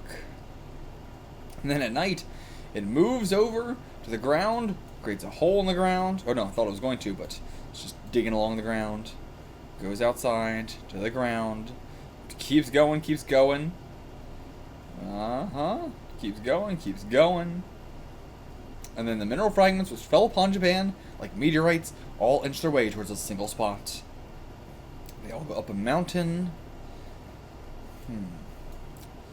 And where are they going? Oh, they're creating a beast. They're creating Gallon. Yes, Gallon was the name. But yeah, this must be Gallon, made of meteor rock. Okay, one of the fragments is like sticking to our leg and stopping us. It's preventing us from moving. Shit, we're fucked now. We're just stuck here. And yeah, all the buildings having to be rebuilt. The ones that Gore destroyed. Went to Ginza just to shadow its former self. I wonder what the government's dragging its feet about. You know how much was destroyed, dude? I mean, we aren't trying to drag our feet, but the government will be very grateful if Ambassador Magma could help us for free. Okay, Gore's on TV. Okay. And alright, then some other fucker comes in here. And people of Earth, you're about to be treated to a fabulous show. Its title, Black Gallon. And Gore is our sponsor. Gore's not dead. Did your son not tell you? Alright, what is the story here? Imagine, if you will, that on a far-off star, a monstrous creature known as Gallon is being built. This Gallon is not a robot, but he is also not a human or a cyborg. Gallon is a unique creature. Just like the rockets, he's not a robot, he's not a human. He is something else, though. I don't know how a rocket's not something that can transform into a rocket, and a person seems like a robot, but apparently not. I mean, alright, being sent to various stars to destroy or modify them. If a planet needs a moon, he will just visit it, collect nearby meteors, and set him in orbit around the planet. Okay. If there's a freezing cold world, he will plunge a straw into it, blow, and warm it up. That warms it up. Gallon's brain is a strange thing. It looks like a human, and it is alive. It's got like a W. And it is located right where Gallon's heart should be. Okay. Wait, what? His brain is a human, and it is alive, and it's located right where his heart should be. What the fuck? While this living brain is there, Gallon will behave as desired. But if this brain is removed, Gallon will go berserk. What a... Okay, yeah, really weird creature. He's got a baby inside him as his brain, and it's right next to his heart. Alright, now, imagine that one type of Gallon, the monster called Black Gallon, misplaced his brain and plummeted to Earth. Without his brain, Gallon crumbled apart and slammed to the ground. His parts managed to recombine to their original form, but since he does not have his brain, Gallon goes on a wild rampage, all the while calling the name of his lost brain, Pick. Okay, he calls his lost brain Pick. And that's a result of this? That's not just what it's normally called, it's a result of this? But where does brain get to? Well, Gore secretly slipped it out! He's just got it right there. Gore is hiding Pick, Gallon's brain. Unless the brain is placed back inside Gallon's chest, the Earth will be completely wrecked within a week, and will end up as desolate as the moon. In order to avoid this fate, you Earthlings must surrender to the King of Space, Gore, so that he will return Pick. I see. There, wasn't that a nice story? Now, sit back and enjoy the beginning of our show. Okay, much better setup. The first chapter of each book has been a lot better, and then every chapter, aside from the first one, has been pretty boring. Alright, it opens its eyes, it arises, much cooler design than Magma, so much cooler design, and glares right at us, Pick, Pick, Pick, and it tries to crumble us. Alright, no, maybe it just like picked it up with like rubble or like dirt and stuff like that, but, and then he throws us inside his heart. We're gonna become the new heart for now. Gallon! Gallon! Just going on a destroying rampage. So, us being his heart doesn't help. Can't really replace it. And now he's gonna break a dam. Yep. Okay, that looks pretty cool. Okay, this guy's actually looking pretty sick. I like this. And yeah, now they're seeing Mamoru's gone. And there's a giant monster coming. Gallon! And you know he's a kaiju because he's going through the electrical lines. Yep. That was so lame. We didn't even get to see him snap or you know, send off sparks or anything. He just kind of stepped over him. So lame. And it's coming right to the house. Yeah, this is a terrifying actual fucking kaiju. I mean, it wouldn't be a kaiju, it'd be a daikaijin or something. What's the one that's human? I can't keep them track. I can't keep them straight. And Magma, they're calling for you. Yeah, go out there and help. I would like to see Maul do some more stuff. She hasn't got to do shit. Alright, but Gallon's too powerful, so we'll mimic a Gallon.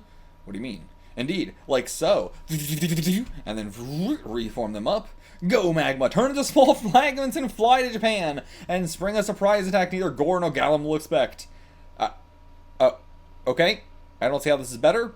I do not see how this is better. But, okay. And then he forms behind him. And, okay. I feel like he could have done this without being disassembled. I don't know what that added to this at all. But, this is a good panel. Good panel for once. We're getting better art in this chapter, for damn sure. Alright. Chapter 18, The Creator of the Universe. Chaos. Hey-yeah! Tossing him down. You had him in a chokehold. You let him go. God, you're so bad at this. And Magma's getting more personality. He's getting more cocky and stuff like that. Alright. Throws to all you got at him. Throw the missiles, throw the heat ray. And then just slap him. Then just slap him. But alright. Yeah, he's not actually like, you know... there's been a lot of people, like Spider-Man was stronger than this, it seemed. Okay, he cannot fight and has no power. So he can destroy shit, but he can't fight. But, okay, so just gonna grab him with a bunch of these. And then grab him and throw him into space. Alright, go away. Float wherever you like. And as soon as he waited for that to happen, then he strikes. Gallon! And what, he's got organs coming out of him. So, yeah, I get, okay, we got so much organs in us. Why do we have so much organs in this rocket? What are these things? What are these fucking things? And then stomps through us as well. Yeah, rips us apart. I'm not sure if there's any coming back from this. Yeah, I'm not sure if there's any coming back from this. I think Magma might be dead. Okay, and he just made Magma into a fucking moon, a mini moon, and then punches him out of orbit. Jesus Christ. Alright, Mole, go to him. Otherwise, he's fucked. Alright, Jesus Christ. So, Mole and Gum both running after him. Oh, I'm not sure if there's any saving him now. Jesus Christ.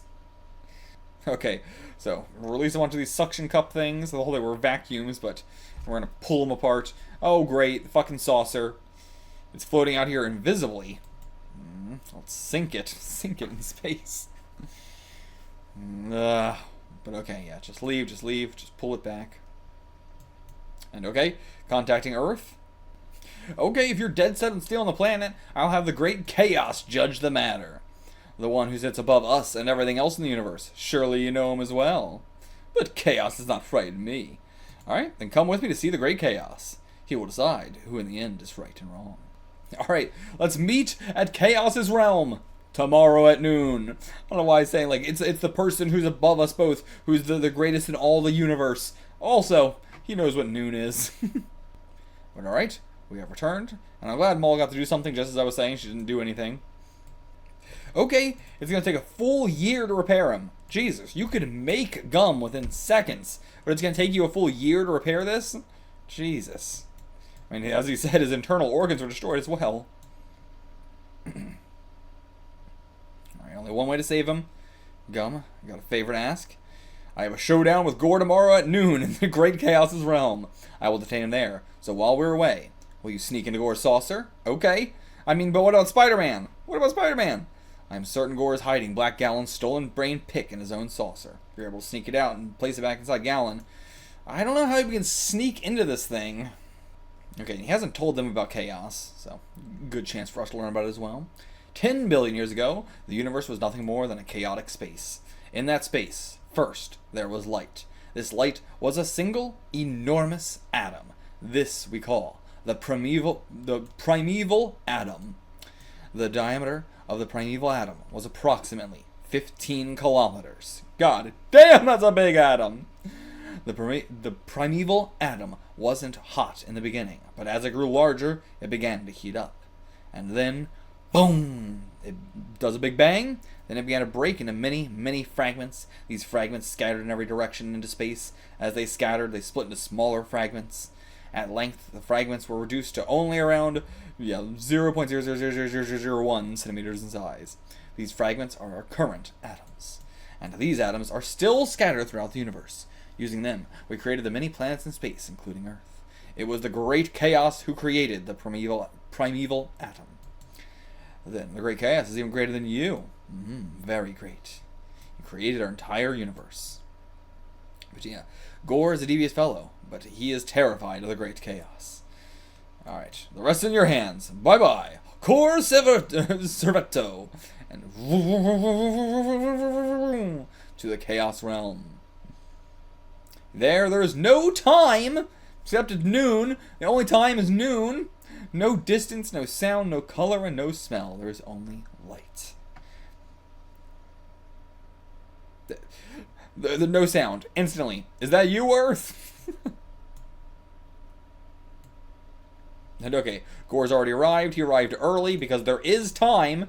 You can't say there's no time and then also say, yeah, Gore already arrived. You're late. You're late in the timeless space.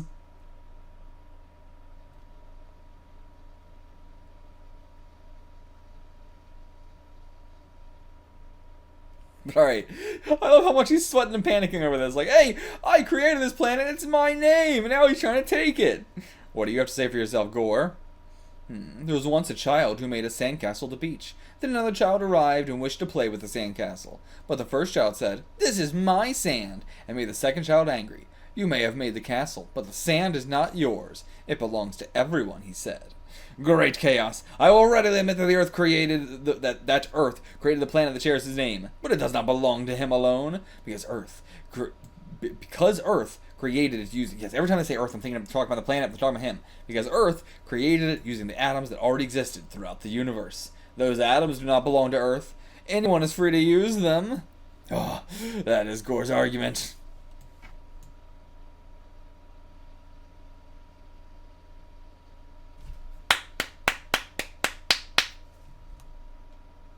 And he's like, yeah, can't argue with that. But yeah, he's trying to enslave the humans who live there. Pure nonsense. Yeah, Earth is getting on in years, so he's a little senile. But alright, let's deliberate. What's Chaos gonna say? It's fucking chaos, you know. I don't think it's gonna be good. Alright, I considered your opinions. Witness my judgment. What Gore says is correct. The Earth does not belong to you.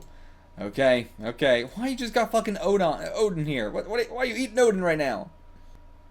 And I am dissatisfied with your judgment, Great Chaos. That's not gonna go over well. Okay, you get to see Chaos. You did indeed create the Earth, but everything in this universe belongs to me, Chaos. And so I'm gonna give it to that guy. But okay, it does not belong to you either, Gore. If you are so troubled over an insignificant planet like the Earth, then I shall personally reduce it back to atoms. No! God, this guy sucks. Fuck this guy. Oh my god. What a fucking... This is a perfect encapsulation of when adults are more petulant than children. Where it's like, a child's not really doing anything that bad. And honestly, a child usually, once they start to voice an actually decent argument, they're like, motherfucker, I will reduce this planet back to atoms. You're being so much more of a child. But alright, alright. Not gonna let that happen, so we will decide which you shall possess the Earth in a contest of strength. You are each to send your champion to the southern tip of the Earth, where they will do battle. The one whose champion triumphs will gain possession of the Earth. Okay. And will this contest be heard? Why are you yawning? Motherfucker! Get with the program! How about 1 month by the Earth calendar? A month, so it can't be Magma. Okay, and then pick the living brain. Alright, now Gum leaves, going to the saucer. Gonna try and sneak inside. Okay, there's not any Mockmen around, but the Mockmen you don't have to worry about. You gotta worry about Spider-Man. But alright, there's Pick. Pick inside whatever the fuck this thing is. But actually, he's got a whole nother thing here on top of Spider-Man. Whatever this is, the meatball frog monster. And it's foaming at the mouth and everything. Alright, yep, just chop its limbs off, and it throws up all over us. And now we're inside the monster's mouth, somehow. It threw up on us, and then whatever the fuck this panel is, and now we're inside. Can't get away, it's holding us down with its body. Melting us inside of it. God, brutal. Just gonna get melted alive in here. Master Earth installed a secret weapon in my body for just such an occasion. Spray this super bitter, super smelly liquid into its mouth.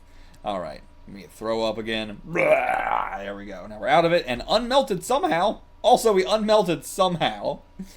But okay, crash into the jar, the tank that keeps this thing alive. I'm gonna suction cup it and stake it out of here. Alright, took the baby. Alright, leaving the exit. Alright, didn't have to face Spider-Man for some reason. Just wrote him out of the story, just said, fuck it. Every other part of the story we've kept around. We haven't done a, like, you know, oh, just because we did it in a past chapter, it's not around anymore. Which is what I would expect from manga of this time, to be fair. But this manga's said over and over again that's not the case. So not having Spider-Man here is, you can only chalk it up to bad writing. That's, in any other circumstance, any other manga from this time, I'd be like, well, yeah, it's expected. But they explicitly make it not expected. But okay, now they're sending the Starfish Squad after us. And they seem to take us down. Yep.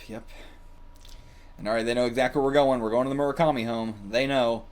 So we crash down. Well, not really crash. We actually land pretty perfect. Now, take this baby inside. But there's too many witnesses to attack because you're still trying to do this in secret. Oh my god. Okay, so they can just turn into mock beasts now instead of mock men. The entire time they could have done this. Okay, well. Okay, I do love some Tezuka animals, so it's really the main thing I like them for is the animals and stuff. I think it's, you know, the best his art looks, but even then, these don't look nearly as good as they did in Astro Boy. But okay, Gum made it to the house. Alright, gotta look after this kid. Yeah, I mean, did you not see the broadcast? Did he see the broadcast? Where was Mamoru during the broadcast? Yeah, he was kidnapped, so never mind. I guess he wasn't kidnapped, but, you know, we got her kidnapped in the sense that we went off on our own and then we couldn't leave, so. But then he runs out of juice, something like that, passes out. yeah, I mean, just damage from all the, you know, saucers, assumingly. But alright, got a little baby here now. Great, and yeah, we lost the whistle, so can't even call Magma or Mole, and don't even know what happened to Magma. But, what's going on? Oh, it just Dad's got home? Okay. But this isn't a human baby. I mean, well, of course not, it's an alien baby. It's a mock man, a mock baby? What the fuck are these things? So I guess Tezuka just has a lot of weird gag shit he just draws when he has no ideas. But yeah, so not one of the mock men, it's just an alien baby. Okay, so once again, drew a little mouse, called it Topo Gigio, which I'm looking it up here, and it seems like this is, what is this? The lead character of a children's puppet show on Italian television in 1960s. I mean, obviously here, so. Created in 1958, though.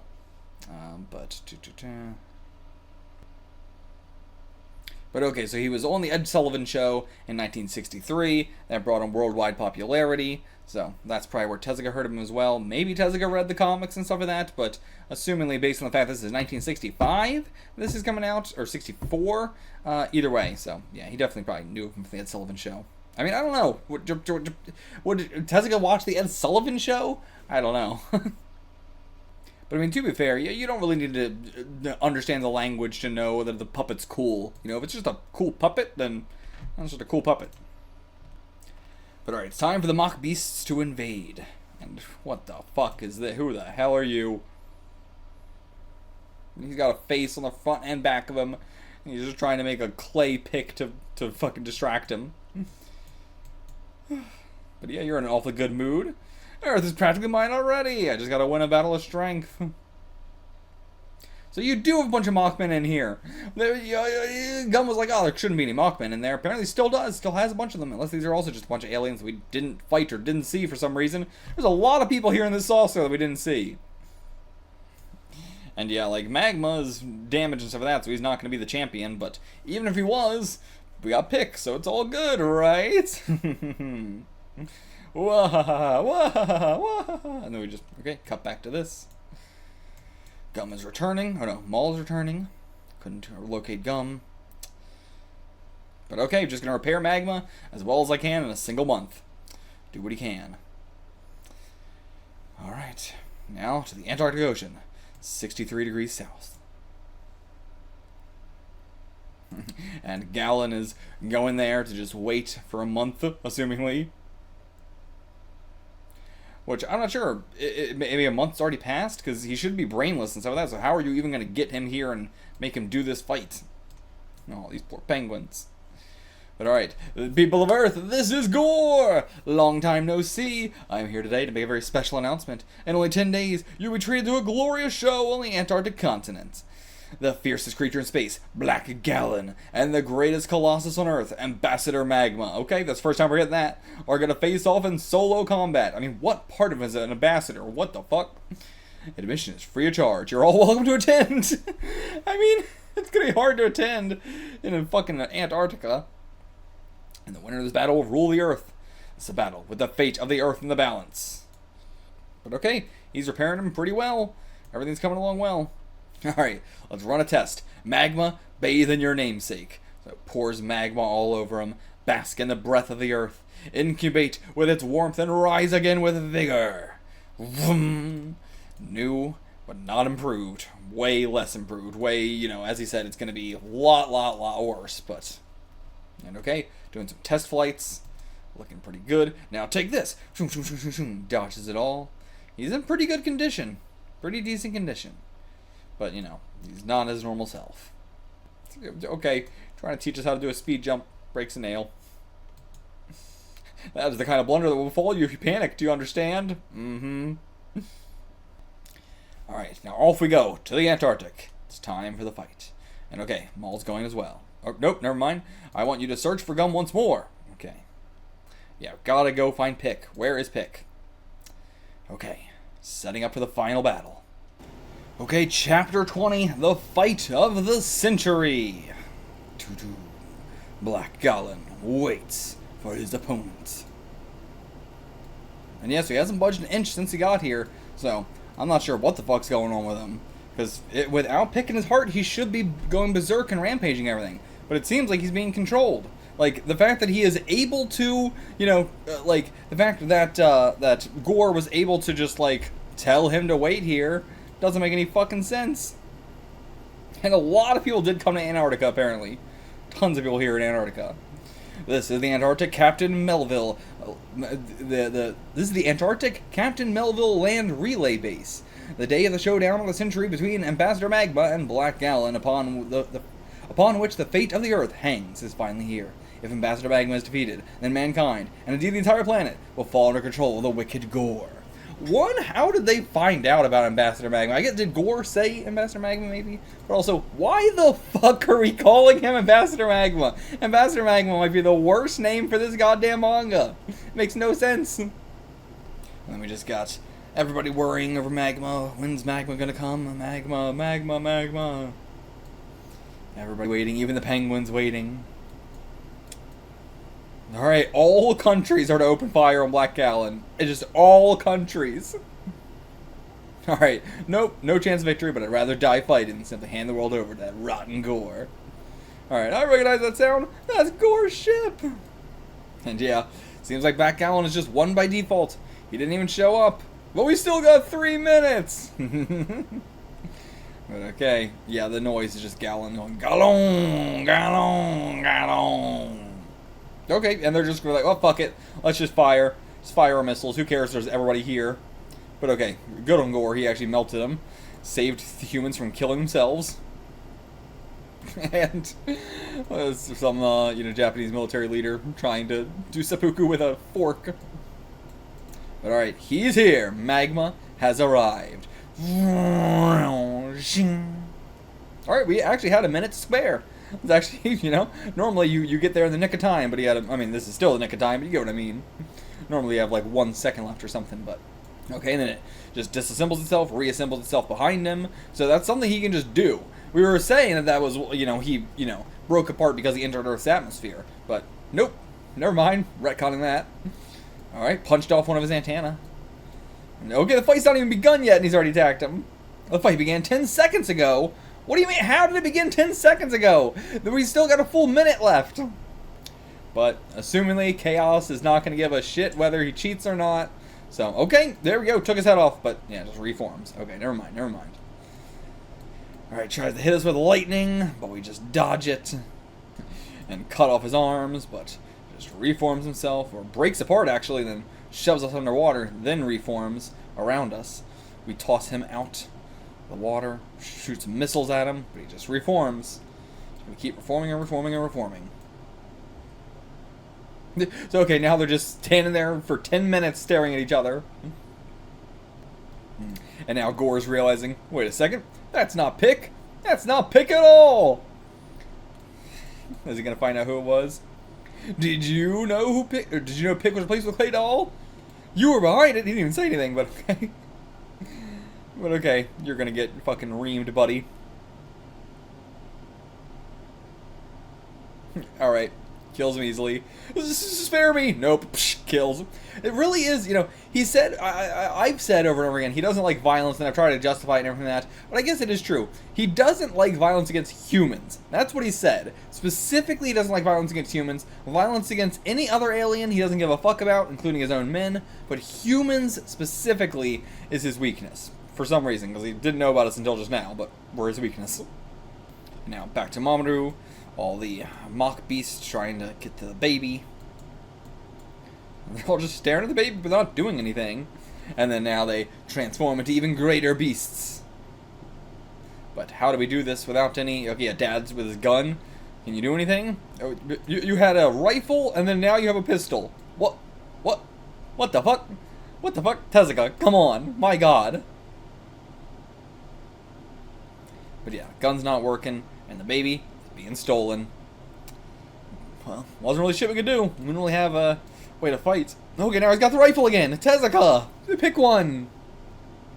But alright, Mole has arrived. You would think that the first place he would have checked would have been our house. You know, that would have been the first place he would have checked for gum. You would have thought, but nope. She's only showing up now. But she saves her day. Saves her life, rather. But alright, we're gonna take Gum back home, repair him up, and let's get Pick into Gallon's body somehow.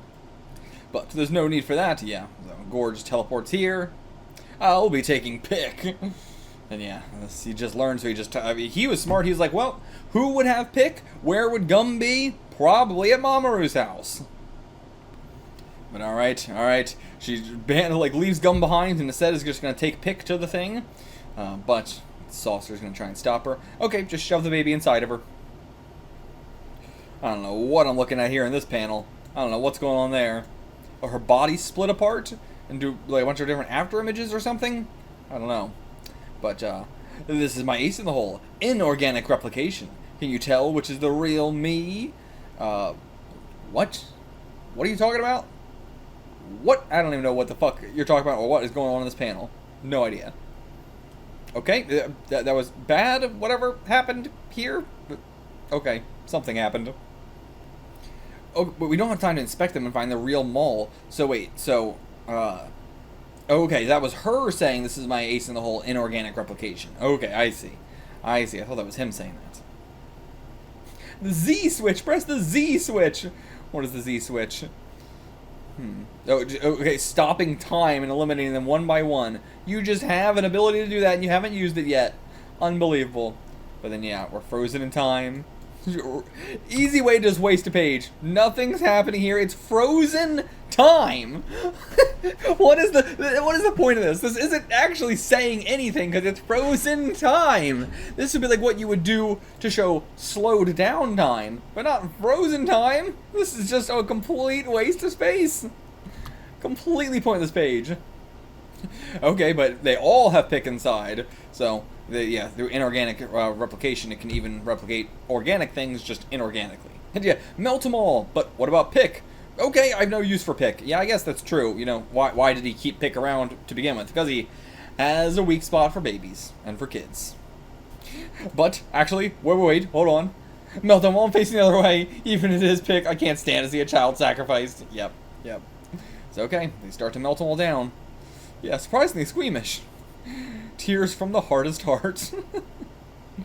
Alright, very last one. Down. All of them gone. Alright, press the Z switch to restart time now. Completely unneeded.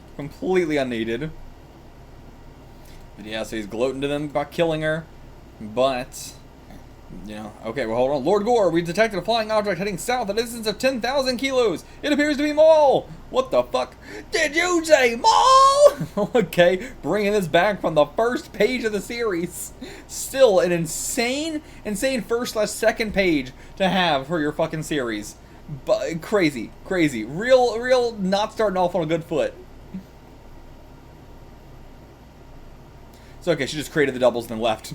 So we just destroyed only fakes. Okay.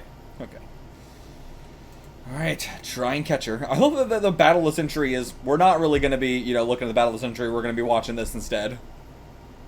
And yeah, just teleport. We can, but if we do anything too crazy, the readers will stop reading, right? Forget about the readers and just do it, as if the time stop wasn't that. But lost sight of Mole because she went down to the Earth's crust. Okay, that was the end of the chapter. That was the Battle of the Century. That was the Battle of the Century? Jesus Christ. Chapter 21. Look forward to the counterattack. Meanwhile, in Antarctica, Ambassador Magma began his desperate counterattack. Counterattack? What do you mean? We've been the only ones attacking, really. Like, counterattacking what? Alright, so the counterattack is him getting attacked. Magma's counterattack is Black Gallon attacking him. What? But okay, so he spread some lubricant all over his fragments, so it's going to be harder for them to form together now. Oh, okay. Did we beat him? We beat him like that? Oh, no, he just washed it off in the sea. Okay, well, that was easy. Okay, now he's just fucking grappling us. And we just separate, rip him in two, but it's not going to matter. And then bring them back together. But again, this is all just temporary. We're just trying to not die. We're not doing anything except for surviving ourselves, but we're not doing anything to him. But okay, we got Pick now. Alright. Black Gallon, behold. Pick? My boy. Put him inside the heart. Okay, puts him inside his heart. Bye, guys. And then he just leaves or something. Well, the saucer gets here. And yep, just we're friends now. Yeah, no longer wishes to fight. He's got his heart back. And now he's just signing autographs. Okay. Alright, I tried to play fair. No, you didn't. You cheated immediately. The very first thing you did was cheat. But either way, I'm going to tear up Antarctica and haul it into the ends of space. And yeah, okay, now Earth's here. As per great chaos judgment, Magma has bested Black Island, so the Earth belongs to me. Now be gone from the Earth. I mean, you can say that, but unless you can convince him to actually do that, then what's going to matter? Who cares about chaoses, or who cares about chaos judgment? That was not my concern from the beginning. But, so he'll be struck down by chaos then, assumingly? Yeah, chaos is now throwing him against the panels of the comic. Yeah, back into one of his true forms. So, get out of here! Get out of here, Gore! Be gone! Alright, in a saucer, off he goes. Bye-bye. Get out of here, you bitch. Magma's the victor. For some unknown reason, Black Island seems to have lost his will. What do you mean? You guys all saw the broadcast that explained the story directly to you. How are you confused about what happened? What the fuck are you talking about? Yeah. But alright, long live Magma, long live Earth. At least we're not calling him Ambassador Magma. But alright, we did it. And then, and Dad falls asleep instantly. Alright, we're gonna have a victory party. Although I guess you can't fit in anything but an airplane hangar at your size. He's fit in our house. He's fine. And yeah, I want to take Gum back to Volcanic Island. Repair him up. Yeah, he can be repaired easily. Oh, something's in his belly. What is that? Oh, okay. Oh, I thought it might help, so I gave him every medicine I could find. But alright, got another whistle. Alright. Yeah, Gum's gonna miss the time we spent together, taking our brother away. I mean, didn't really feel like that, to be fair. I thought it would feel like that, but no. Wasn't really much emotion in this series at all. Period. Left a pot boiling, and then in the pot, it's, well, listen to the sounds it's making. Wah! Wah! Earthlings, you must surely be breathing a collective sigh of relief. Yes, I have failed this time, and as such will quietly step aside. But yeah, it's talking through a pot. Stay right where you are. This is not your imagination or an illusion of any kind. Because if you believe Gore will give up on this earth after a minor setback, you are sorely mistaken. Before long, I guarantee you I will return. And next time I will attain the earth for certain. Even coming out of a pipe. Hear me, Earthlings. Your well-being is now none of my concern. I shall destroy each and every last one of you, and then claim this earth as my own. After that, I will wait patiently, billions of years, so I must remain kind to evolve once again. Then I will become the new god of this mankind. But, yeah, not really scary to say, like, beware, humans, I'm gonna come back in millions or billions of years to take you over. Okay, I don't care, we'll all be dead. And yeah, just him plotting. Just him plotting. Nothing to say about this. Just him plotting. Will Gore, who has retreated into space, target the Earth again? Or did he give up and flee to the ends of space? No, he explicitly said he did not. This beautiful jewel-like Earth must never again be allowed to fall into an invader's hands. Magma, please protect the Earth forevermore. Alright, that is the end. Whew, that was not a great series, honestly. I'd give it like a 2 out of 10. Pretty boring. But yeah, there was, I mean, the plot was bare bones at minimum, and like, a lot of the interesting stuff was like, happens over the course of like a panel or two, and it's like, that's about it, and it's like, okay, well that could have been cooler, but even the final fight was so not interesting. I really thought like, surely, at least the final fight, the fight of the century is going to be cool. Nope. The characters were barely existent. Who gives a shit about Mamoru or his family? You know, they were beyond basic characters. They were more, you know, uninteresting than even a basic character. I don't even know how that makes sense, but it does to me. And, yeah, the core concept of these are things that turn into rockets and humanoid creatures, it was a cool concept, and then we didn't really do anything with it that was interesting. But, like, I'm so vastly disappointed by this. The comedy was terrible. The comedy was so bad. Oh my god. As someone who my favorite genre in the world is comedy, 90% of what I, like, you know, consume is comedy, comedy is my shit. You know, I like good, well-written comedy. I like basic fucking Three Stooges comedy. You know, I love gag manga as well. And yet, none of this was very funny. There's maybe like a couple times where I like laughed, and that's about it. Like him getting autographs at the end was kind of funny. But like, overall, really, really bad, poor jokes. Terrible comedy. Terrible comedy because the comedy was not comedy. It was the poorest excuse for comedy I've ever seen. Yeah, I don't know. Also, just like, I don't know. I was not fucking with this one at all. This was a real, like, yeah, it makes me really be like, I'm not sure if I want to read more Tezuka stuff. Real turn off from an author. Real, like, if this is, you know, I don't know. But I mean, Astro Boy might just be that good that like the rest of it pales in comparison. It doesn't even pale in comparison, it's just outright not good. It's just not a good manga. But okay, what do we got for Hello Inside the Desk? So, okay, like a one-shot maybe? He sends shivers up my spine. That's Jose, Class 6's new class representative. I hear his average is 96.8, but he's a little hard to approach, don't you think? That's the thing. I've heard he's the kindest, funniest guy in the world. And so why'd you ask me here? She's got a rose in her mouth. She's also got like a posse of boys behind her. Also, well, let's finish this up here. I wish I was in Class 6 too. Gosh, just seeing him walk by makes me feel like I'm floating 6 feet off the ground. You kind of are, it seems. But, so then, yeah, you're that, so you're the so-called prodigy Jose, huh? I'm Karume, the girl who just transferred into Class 4. I'm gonna warn you now, don't go walking around like you own this place. Whenever I see someone walking around bragging about how they're a prodigy or a class rep, that's just a thing, that's just a title. It makes me want to kick their butts. Keep that in mind. Are you a girl? Yeah, she's got her posse here. Omasa, Komasa, Ishimatsu. And then, was this guy in the Kendo Club or something? Took you complete by surprise, didn't she? Aren't you Sasaki from Class 4? Who in the world's that girl? Hey, she's the Lady Bancho that was thrown out of Higashike Middle School. Rumor has it that whenever she shows up, trouble is soon to follow. Just stay away from her, pal. And yeah, we are like right in the era of the female banchos being like a huge, like, you know, we're at this period in the 60s where female banchos are way more terrifying than male banchos. You know, that's becoming a big thing here where like they're the most violent, they're the most like aggressive and everything like that. You know, all the boys are scared of the girls.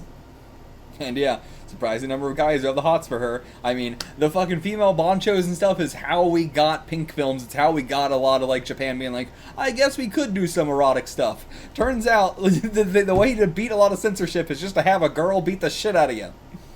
And you're a prissy prodigy boy. I've got no interest in girls like that. Then he runs into Mika Onishi. What are you doing here? I was in a hurry to deliver this. It's a letter from your mother. And she also sent you some money. It says, I hear that Mika Onishi and you're staying with is a wonderful girl. Be kind to her. So, okay, classic, you know, parents are away, so you're staying with another person, basically growing up with them as a sibling, but also you're having, like, she clearly has a crush on you. I mean, it's the thing of, like, well, you know, you're growing up as siblings, but also you met and not, you know, by like, growing up together. So it's not really like that. A lot of people try and act like it's like that, but it's not. And, like, it sounds like such a fanfic trope, but it's a very real thing that happens in Japan, especially at this time. Like, you know, at the time we're at, it's a very real thing that's happening, and then as we go on, it becomes less of a real thing, and it is more of a trope. Like, if you're doing this plot in the 2020s, it's definitely you're leaning into the trope rather than you're leaning into, like, what life is actually like at this time. But here in the 60s, you know, one, you have the constant Japanese marriage thing of the man being like, I'm just going to try and be not in the house as much as physically possible. So if that means going on as many overseas trips for my work as I can, I'm going to do that. And then you also have the wife going, I want my husband to not be in the house as much as possible. Please go on overseas trips. I hate having a husband. Please don't be in the house. And then, you know, you also have, you know, parents, you know, were killed in the war. You have parents who are, like, even, like, you know, mothers who can't stay at home because they have to be going to get a second job, like, get a second job even, to be able to, you know, live in this economy. So, but, and then, you know, also his mom seems to have moved somewhere else for a job opportunity, but it's like, we do that, we're upending our child's entire life, or we can have him stay here with someone that we trust. But then he hears, eek! So, okay, she tries to run away, and then she gets surrounded. You're not from our school, are you? Why'd you come here? And, yeah, try and grab her, but okay. Then our main character comes in here to stop him. He slams him so hard his pants come down. But okay, he's a good fighter. A very good fighter. And then, yeah, so this girl comes out, the Bancho comes out. What the heck do you guys do? Slaps him around. That's where he hit us. Hit us somewhere else. Yeah, picking on a girl from out of school. What's wrong with you? But alright, boss gotta take responsibility for subordinates' actions, so take her to the office instead. Alright, what made you decide to become a Bancho? You must think I'm pretty dumb, huh? Mori no Ishimatsu was stupid too, but people called him a leader, so I decided I'd become a leader too. Okay? But him as well, until around 3rd grade, I was at the bottom of my class as well. But then one day, my brother told me I should try being one of those one-trick idiots. So every day I tried to learn one thing. That's not what that means. A one-trick idiot is not, I know a ton of tricks. But alright, why don't you give my method a shot too? I don't know, it seems like it hasn't worked out for you. And what a laugh. Don't make me laugh. If you don't like it, why don't you give it a shot? But alright, fine, she will. But I mean, I'd like to see what it meant for you. You seem to have just only done studies. So, what is the, I don't know. But on one condition, kicks him, beats him up, what the hell? Suck on that, that's payback for my boys. Don't underestimate just because I'm a girl. Okay, so you're not going to the office then. Alright, then a note in his desk. I've decided to carry out my promise to you. Meet me this afternoon at 5 at the corner of 4th and Main. Okay. So, okay, here she is. And just like writing all over these walls. What do you think of this outfit? Very adult. Very adult. Hey, the monkeys! Hey, just a lot of tiger. Camerot. Being obsessed with the monkeys and not the Beatles in 1964, maybe at this point 1965, is fucking crazy. That's actually very funny. Alright, come in here with me. This place is really hip. That's not very manly of you. Did you tell me to learn one thing every single day? So I'm gonna learn a new dance. Okay, I'll learn an underground song. Yeah, you called her unfair, but you're not even doing this? You won't even learn one thing. But okay, fine, he goes to leave. Oh, but I'm not leaving, I'll make you regret calling me chicken. But alright, so she's been here before, actually. Alright, he's a special guest. No one else gets to dance with him because I invited him here. And just kicking these people out of the booth. And smoking too. That's a chocolate cigarette. Show you how to dance. Once you have it memorized, join me. And then she takes her jacket off, swings it around.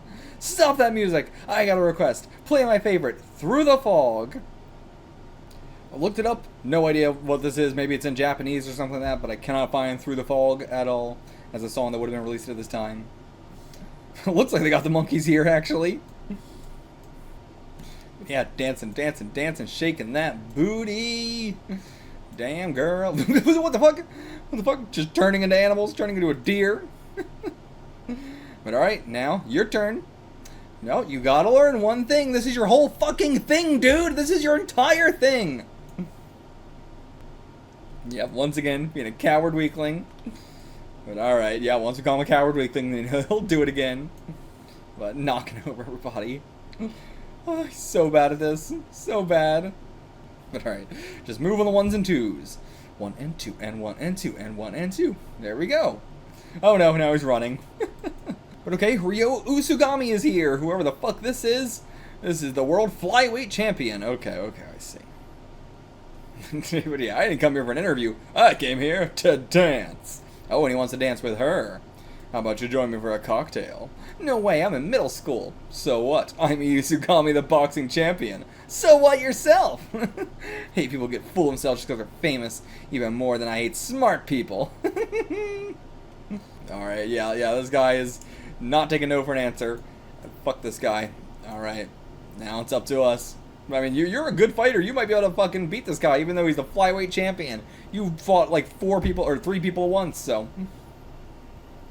Alright, he's gonna go up against the champion. Okay.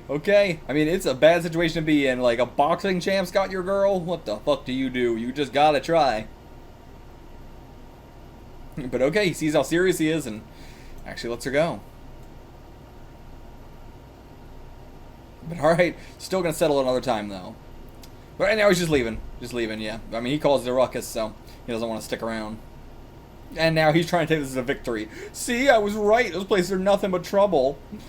Shut up. It was a guy. It had nothing to do with the place. And yeah, you better shut the hell up or I'm going to reveal your weakness. And then she whistles, gets her guys here. Did you get that on the Polaroid? Okay. Planning to plaster your picture all over the school. But since you saved me, I'll let you have them. Alright, be grateful. Oh, this is a cute little story. Alright, now another chapter, I assume? Or maybe this was all just one-shot, but just the fact that we're getting another 2-page spread made me think maybe we're starting another chapter, but either way. Alright, Omasa, you handle my math homework. Komasa, you handle my science homework. Ishimatsu, the language arts homework is yours. Want that done by the morning, you hear me? And I'm one-eyed Ishimatsu, so I only have to do half, right? Nope. And at least open both eyes when you do my homework. Yes, ma'am. So he just chose to close it. But okay, yeah, it's like, oh, I can't believe we have to do this just because we find her so hot. At least you guys understand. At least you understand. And then, what's indecent? How worthless. Yeah, he's overhearing them. What personality does a Lady Bancho that was kicked out of Higashiki middle school have? Okay, I didn't think that's the direction you were taking this in. Yeah, now you're gonna nitpick us? Yeah, we saw your crappy dancing, idiot. And yeah, they're all hitting them with the, you don't know a thing, Jose, about how Kurumi feels deep down, and about the complicated feelings in a woman's heart. Alright, just spit it out then. Drop the pretenses. Tell me. You really want to know? Then follow her footsteps in her panel. Where are your feet sticking out from? What the fuck? What the hell? What's going on with your feet? But alright, singing a song. When you suffer, it's a lonely journey. Caught between duty and pity. Hide your tears and pray. The flowers of the Yakuza life. I wonder if that's the same song she wanted played in the club. But okay, here's her house. Very nice house. Unbelievably nice house. Got a lot of fucking servants here, so she's super rich. It is nice to see you back, miss. And yeah, they just trade out her slippers for her. Mother, I have returned home. Okay, you're awfully late, and your day's training still awaits. You have Japanese dance, tea ceremony, piano, and flower arranging practice. And then after dinner, the Japanese harp, singing, embroidery, cooking. Okay, so yeah, she's got a extremely fancy, prissy, prodigy upbringing as well. But she tries to rebel against it. And she just gets fucking lashed at for every little tiny thing. Every little thing. And yeah, so Mother's just in a huge coping mood, or, coping fucking existence, period. And we've been born in the appropriate age, you would have been born the noble daughter of Count Kurume. Take pride in yourself and speak with sophistication. Oh, yeah, bow with your first 3 fingers touching the floor. Jesus Christ, come on. These people. These fucking rich people. But okay, got a phone call. So, okay, it's Jose. What the hell do you want? Not right now. Not while we're doing all this. But I think you should at least do your own homework. We don't have time to do our own homework. That's true. You promise if I learn something, you'll do what I say. And I learned how to go-go dance. Alright, fine. I'll do it. So fucking bratty. And yeah, she's forced to act that way at the house, so once she leaves the house, all that resentment pours out. Are you sure? I don't know if I believe that. She's really a pitiful little girl. She's a good girl at heart. She's only quit Higashike Middle School because her mom made her. She said it was an unrefined little school. So we understand her. We're her bodyguards. Her knights. You're not the knight type. She calls you her followers. Still, they seem to be much better guys than you are. Actually, I don't know. Actually, never mind. They attacked that girl for just for being in the wrong school. Never mind. Take it back. And yeah, very, very of our main character. You got time to waste sucking up to a girl. Why don't you go read a book or something? You are so... your brother told you should be a one-trick guy. And then clearly you are a one-trick guy. All you do is study. But then you said that it was the opposite. You said, oh, I've tried a bunch of different one things. But then, if that's the case, why are you like this? Alright, back to our home, temporary home with Mika. But, oh, whose shoes are these? Oh, brother came. Haven't seen him in ages. Hey, brother. He looks like a Bancho as well. I mean, not really, but he looks like the other girl I meant to say, which I said Bancho, but neither of them really look like Banchos in any way. But no, he just looks, you know, preppy and fancy and rich as well. Okay, so I nabbed 10,000 yen of Dad's cash and ran away. Alright, nice going. Now give me half. Okay, so he's all got this secret, you know, thing that he puts on. Oh my god. And of course I can't stand up to you, bro. Okay, good twist. Great twist, actually. It explains a lot about how he's been acting so far.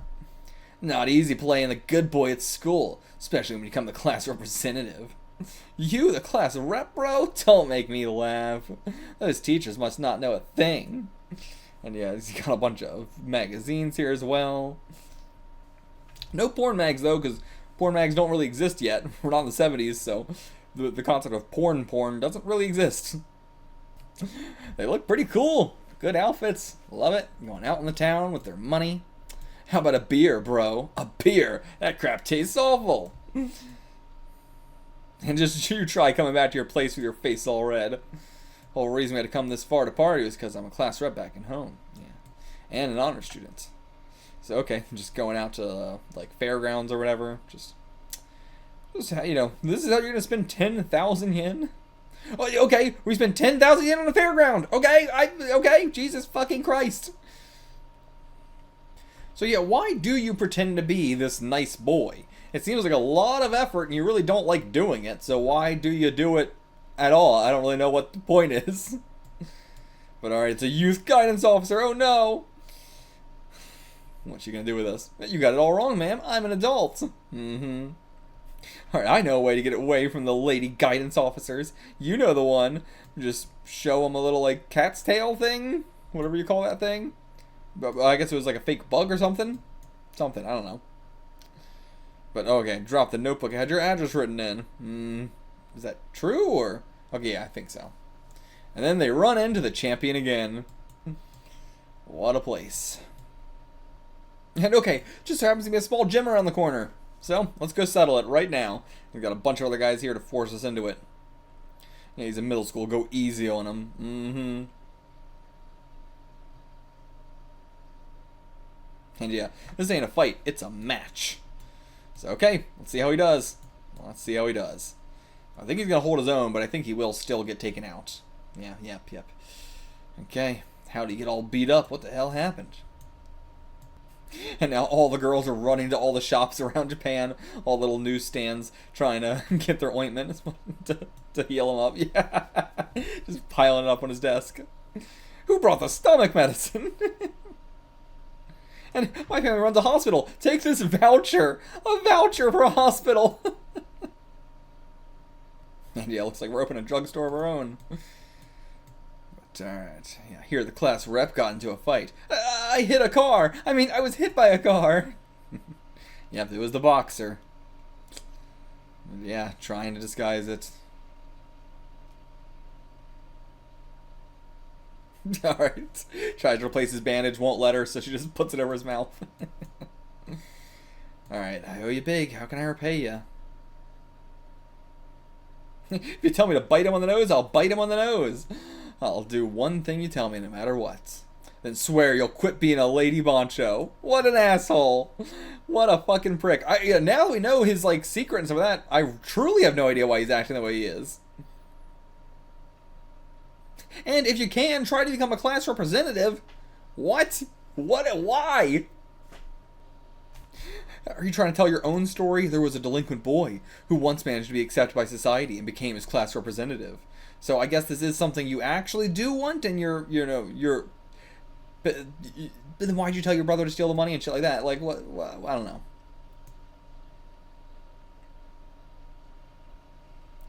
And yeah, she really doesn't want to do it. Really doesn't want to do it. I mean, of course not, because this goes in the face of everything she hates. But she'll do it for him. Okay, our brother just showed up. Okay, the youth guidance officer came to our place. And why'd you bring her here? You brought her here? Okay, so that must have been a new chapter, and then now this is also a new chapter. Okay. We've got a watermelon with a face on it. Okay. I mean, they're very scared of it too. But alright, don't go down to the valley. Too dangerous. And so they're all trying to fight to be near where Jose is going to be sitting. Of course. Then they throw a lizard at him. They all scatter. Can't get the fire any bigger though. Oh, there we go. Just throw some fucking tests on it or something. These are the answer sheets to the test we're going to do later. Good girl, good girl. Okay, someone had a bag stolen, student ID and money in it. Yeah, lost her wallet when she went down in the valley to wash dishes. Okay, so now we got to go down to the dangerous valley. And now class rep's gonna go try and find her. And the fog's rolling in. She may try to act cool, but at her heart, she's still just a young girl. She's probably crying because she can't find her way back right now. Cut to her, just completely fine. Why'd you come here? People are gonna get the wrong idea about you. What do you mean? What are you talking about? And now it's raining. And now it's raining. Alright, gonna find some cover in a cave. There's a bunch of bats in here. What are we doing? This chapter just completely shifted to something else. Yeah, they're really just trying to get one up on each other. But now the water's rushing into the cave. You're gonna get flooded in here. You're gonna die in here. This has happened in real life a lot of times. Alright, just gotta swim out of it. Alright, yeah, big strong current. This is a big flood. My god. And a fucking tree's falling down. Got struck by lightning. Falling down on them. And now a fucking whirlpool as well. Jesus, what the fuck is this chapter? Okay, they found us there. And yeah, now he... Teach! Meanwhile, she's fine. She's fine. And got the wallet. Just crying his eyes out. What a loser. Okay, what's going on over here? I'm just cutting away to something else entirely. You know, what just happened? Okay, so he wasn't talking, but they finally got this out of him, and they hit these speech bubbles out of him. I came here for the countryside as a part of a group hired to work at a shipping company, but when I was when I was on my way to one of our regular clients for the company's money, a hoodlum caught me and took it. Okay, so yeah, still the thief from last chapter, assumingly. Okay, what do you look like? Well, Ishimatsu, you're good at drawing, right? Draw us 10 faces. This type, this type, this type, this type, this type, this type, this type, this type, this type, this type, or this type. Combine the parts to make a portrait of our crook. Okay. Yeah, it's just your face there. Run to your house and get some flour. Okay. Then everybody else pitch in all the money. We're holding a fundraiser. What? And she's donating money too? What are we doing? What? Oh, we're giving him the money back. Okay, I see. We're like raising money for this guy. Okay. So 100 times what they've got was taken. Not even close. Alright, got the flour. And, okay, put it on the wall. And the culprit presses his hand up against the wall. She'll be able to pick up his fingerprints with the flour. Okay. And just Ishimatsu copied down that handprint exactly. Jesus. And yeah, even if you report it to the police, you're not getting your money back, so we will try and get you that money back somehow. Gonna get part-time jobs and earn the money and pay you back. This is so above and beyond. Yeah, no reason to be this generous, Jesus Christ. But this is no fun, I'm going home. You know what, honestly, this would be my breaking point too. I'd be like, in love with a girl, but if she tried to make me do this, I'd be like, you know what, actually, fuck this. But alright, she's gonna get the job on her own and pay him back on her own. And goes to his work to get a job. And his boss is upset at his own money getting stolen. And it's not like it's the boss's money, it's the employee's money, and he's upset at it getting stolen. Jesus, what the fuck? And yeah, of course, this asshole, aren't you a woman? You think a woman can do all this heavy lifting? But I'm not a woman, I'm a man! I can do anything. Alright, hell yeah, transmass goals, let's go! And okay, so this is actually like just tossing giant packages out of a truck that you gotta catch. It's actually pretty, like, you know, it'd be hard for anybody to do. But yeah, maybe we can't do this job. Maybe we can't. So, okay, asking him, can you donate some money? Trying to raise about 50,000 yen. Jesus Christ, that's how much you lost? That's how much you lost? Fucking Christ, yeah, you buying a car? I'm buying a summer house. Yeah, that's gonna be real tough. Alright, bro. Favor to ask. Can you steal some more money? You are so weird of a character. The fact that you do all this and then also complain to her about the shit she does. Okay, he just has 50,000 yen on him. Okay. Okay, he just had 50,000 yen on him somehow. We had like 200 yen left, but somehow that turned into 50,000 yen. Okay. Okay, I see. So all this money was stolen from him. I remember exactly what it looked like. Here, the corner's folded. But okay, so yeah, we stole his money, but we gave it back. And okay, never mind. So the money we stole from him, we then stole a second time. Oh my god. Okay, we brought him back here and everything to be like, yeah, here's the kid. Okay, and now he's trying to blame it on him. Yeah, you're the one who told him to do it. You're the real delinquent here, you idiot. Okay, he's gonna go bring the money to his boss. He's gonna take the money that was stolen from him twice and then give him back to him now, the third time. Back to his boss, but he can't because it's closed. Oh, the shipping company? The owner ran out under cover of darkness. Okay, I see what he's saying. Sorry, read that wrong. I thought he was trying to say the building was run out of the cover of darkness, but no. The owner ran out under the cover of darkness. Heard he was making all sorts of dirty money, smuggling drugs on the side. Okay, that's the end of our entire story? That's the end of our entire story. What? I was like, this one's so much better than Ambassador Magma. And then the past 2 chapters of it, there's like 4 chapters total. The past 2 ones, terrible. First 2, they were fine. They were good. But that's the end? That's the fucking end? Jesus Christ. Tezuka. I think this definitely solidifies I am not interested in reading any more Tezuka. There's no way. And okay, Hello Inside the Desk was from 68 to, April to September of 68. Makes a lot more sense, because I was like, you were talking about the monkeys in 1964, 1965, also there was 1965, up to 1967, but yeah, so makes a lot more sense. Makes a lot more sense the time period that was taking place. Also, I saw they were talking about like, the go-go cafes and all that. I was surprised, because usually Japan's a few years behind America, but it didn't seem like it based on that, but now that we know the actual year, yes, makes sense.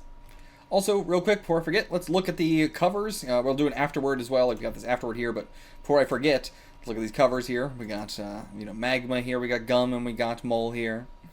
Pretty good cover. Pretty good cover for the complete edition. I like it. Very interesting. They just have normal-ass fucking skin tones, and he's a giant gold guy. Was not expecting that. Weird choice.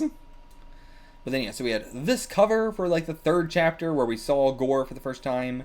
Or maybe it wasn't when I don't remember it. Either way, this one has Gore on it here. Then we got this one with Mamoru and Gum, and got a little coloring there for Gore. And so, okay, Tezuka had like another series running at the same time in the same magazine. And then the 3 space monsters here in their own little flying saucers. This one's a cool cover. He's got the whistle there. Yeah, I like this one actually.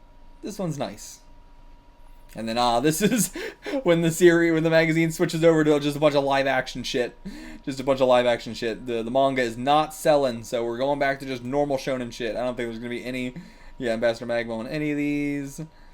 But okay, the live action version of Ambassador Magma and Gore. With his original form there. Breathing some fire on Gum and Mamoru. And, like, also, this is peak, the kaiju time is peak Toho becoming a thing, period, at all. So, understand why they're doing this. And they even got his original form there, in one of his true forms in live action here. It's cool seeing they made some live action costumes for all this stuff, though. That's really cool to see. I wonder if there was, I doubt there was a live action thing made for it, but maybe. Maybe. And then, was this Tezuka's other series running at the time, or somebody else's series running at the time? I don't know, but yeah, they're making some outfits. We're seeing some shit. I don't know what to say about it, but it's sort of like, it's also interesting, like, oh yeah, this is when the part of the story when Magma started being used, because up to this point, Magma was really not a big part of the story at all, and then he finally started being used, and he seemed more like a kaiju sort of thing, or a daikaijin sort of thing. But, yeah, so, like, just some actual kaiju stuff in the background, maybe some other series running at the same time, too, but, don't have much to say about it other than just like it's cool to see live action versions of this, and he's just fighting a dinosaur. That must have been, I guess, from the dinosaur chapter. It looks so undynamic, though, and it's so puffy. It's so puffy. Oh, is this supposed to be gum? I didn't even realize that was supposed to be gum. Oh my god, he's just wearing a fucking helmet. That's it's like, good enough. Good enough. This Magma sucks so bad. It looks terrible. Look at it compared. It looks so bad. I appreciate they made it, but still. And again, another one of his original forms there. Just go. But hey, it's a very clear, like, you know, this is what became a big selling point for the magazine right towards its end. Just the magazine is nothing but this. Yeah, it is just nothing but. Do we have a giant crab monster like that? Where the fuck did that come from? It just seems like we're just doing some generic, you know, monsters on the back cover. Yeah, I think we're just doing generic monsters on the cover because we certainly didn't fight any of this shit. Or maybe it's from another series. I don't know. But, okay, yeah, there's the crab. I guess he did turn into that, like, centipede thing, and they made it into a crab monster. I see. Also, we got, like, what is that? Ogun skull? Or, I don't remember what it's actually called. But, we'll read that on the channel eventually as well. And, okay, this is from something else. And more, so yeah, for a prehistoric series must be where this thing is coming from, some of the dinosaurs and stuff. But alright, that's it. This is the last cover we had for it. Okay, now back to the afterword. I began Ambassador Magma right about the time the Astro Boy TV series was getting into gear at the request of Shonen Gaho for a pure entertainment series.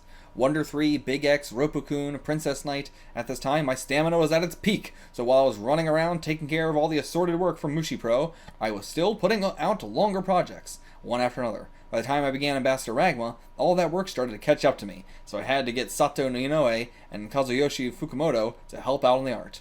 By the end, they were practically writing it themselves. Okay, that might explain a lot more. That, like, he had two people that were really helping out in the art, more so than just assistants. Like, the art was not as good, and then also the fact they were practically writing it themselves, but also, I wonder if that was towards the beginning or towards the end, because the ending was a lot better than towards the beginning, so if Tezuka was right at the beginning and then they started to write it, that's a bad sign. If it's the other way around, better sign. By the end, they were practically writing it. Well, yeah, so by the end. So he did say by the end. So okay. So the longer it went on, the more other people were writing it. Which does make me think that, and I wonder if, like, you know, the art was the same. Like, the more the series went on, the more they were doing the art. Because if that's the case, that is just selling more and more. That, again, I don't really want to read more Tezuka, because the best part of the book was the further it went on. The more it went on, the better it got. The beginning was not good. Even for this complete work, we ended up cutting it off here at the Black Gallon arc, because, to be quite frank, the rest of the run wasn't my art. Okay. Okay. So he just stopped drawing it after this point, but the series did continue after this, apparently. But, I'm surprised I have not heard of that. That's crazy. But Ambassador Magma was very popular, so there was talk of turning it into a TV series. But it was made by P Production, a company that produced tokusatsu shows and anime, not Mushi Pro. It was a pretty well made show, and, but it was... Oh wait, so they did turn it into a TV series? They did? With the butt, maybe think they didn't, but I'm guessing they did. It was a pretty well made show and continued for a year, so what we were seeing must have been from that. I think it would still compare favorably with contemporary shows if it had aired now, but unfortunately, it appears the negatives were almost entirely lost. Oh, okay, so, I see. Can't find it anymore. Yeah, that shit sucks. That shit sucks so much. But... yeah, didn't look like it was that good, to be fair, but, you know, maybe it actually was. Maybe it was better for the TV show. But okay, that is it. A seinen? You're calling this a seinen? In what universe is this a seinen? But, alright, that was it. I don't really have anything else to say. This was a poor one. Not a fan of it. Probably not going to read much Tezuka. I'm going to be really have to be convinced to read more Tezuka aside from Astro Boy after this. Because, my god. But, yeah, I don't know, you know, we needed to read this for the road to Mecca, but it wasn't one that I'm glad to have read. It was one that I am, but, you know, because I wanted to read it for, like, what it'll mean for Mecca and stuff going forward. But, ain't gonna think about it too much, that's for damn sure. I'll see you guys for what's next in that, which I think is Giant Robo. I could be wrong, but I think next is Giant Robo, so I will see you for that. Until next time, get the fuck out of here.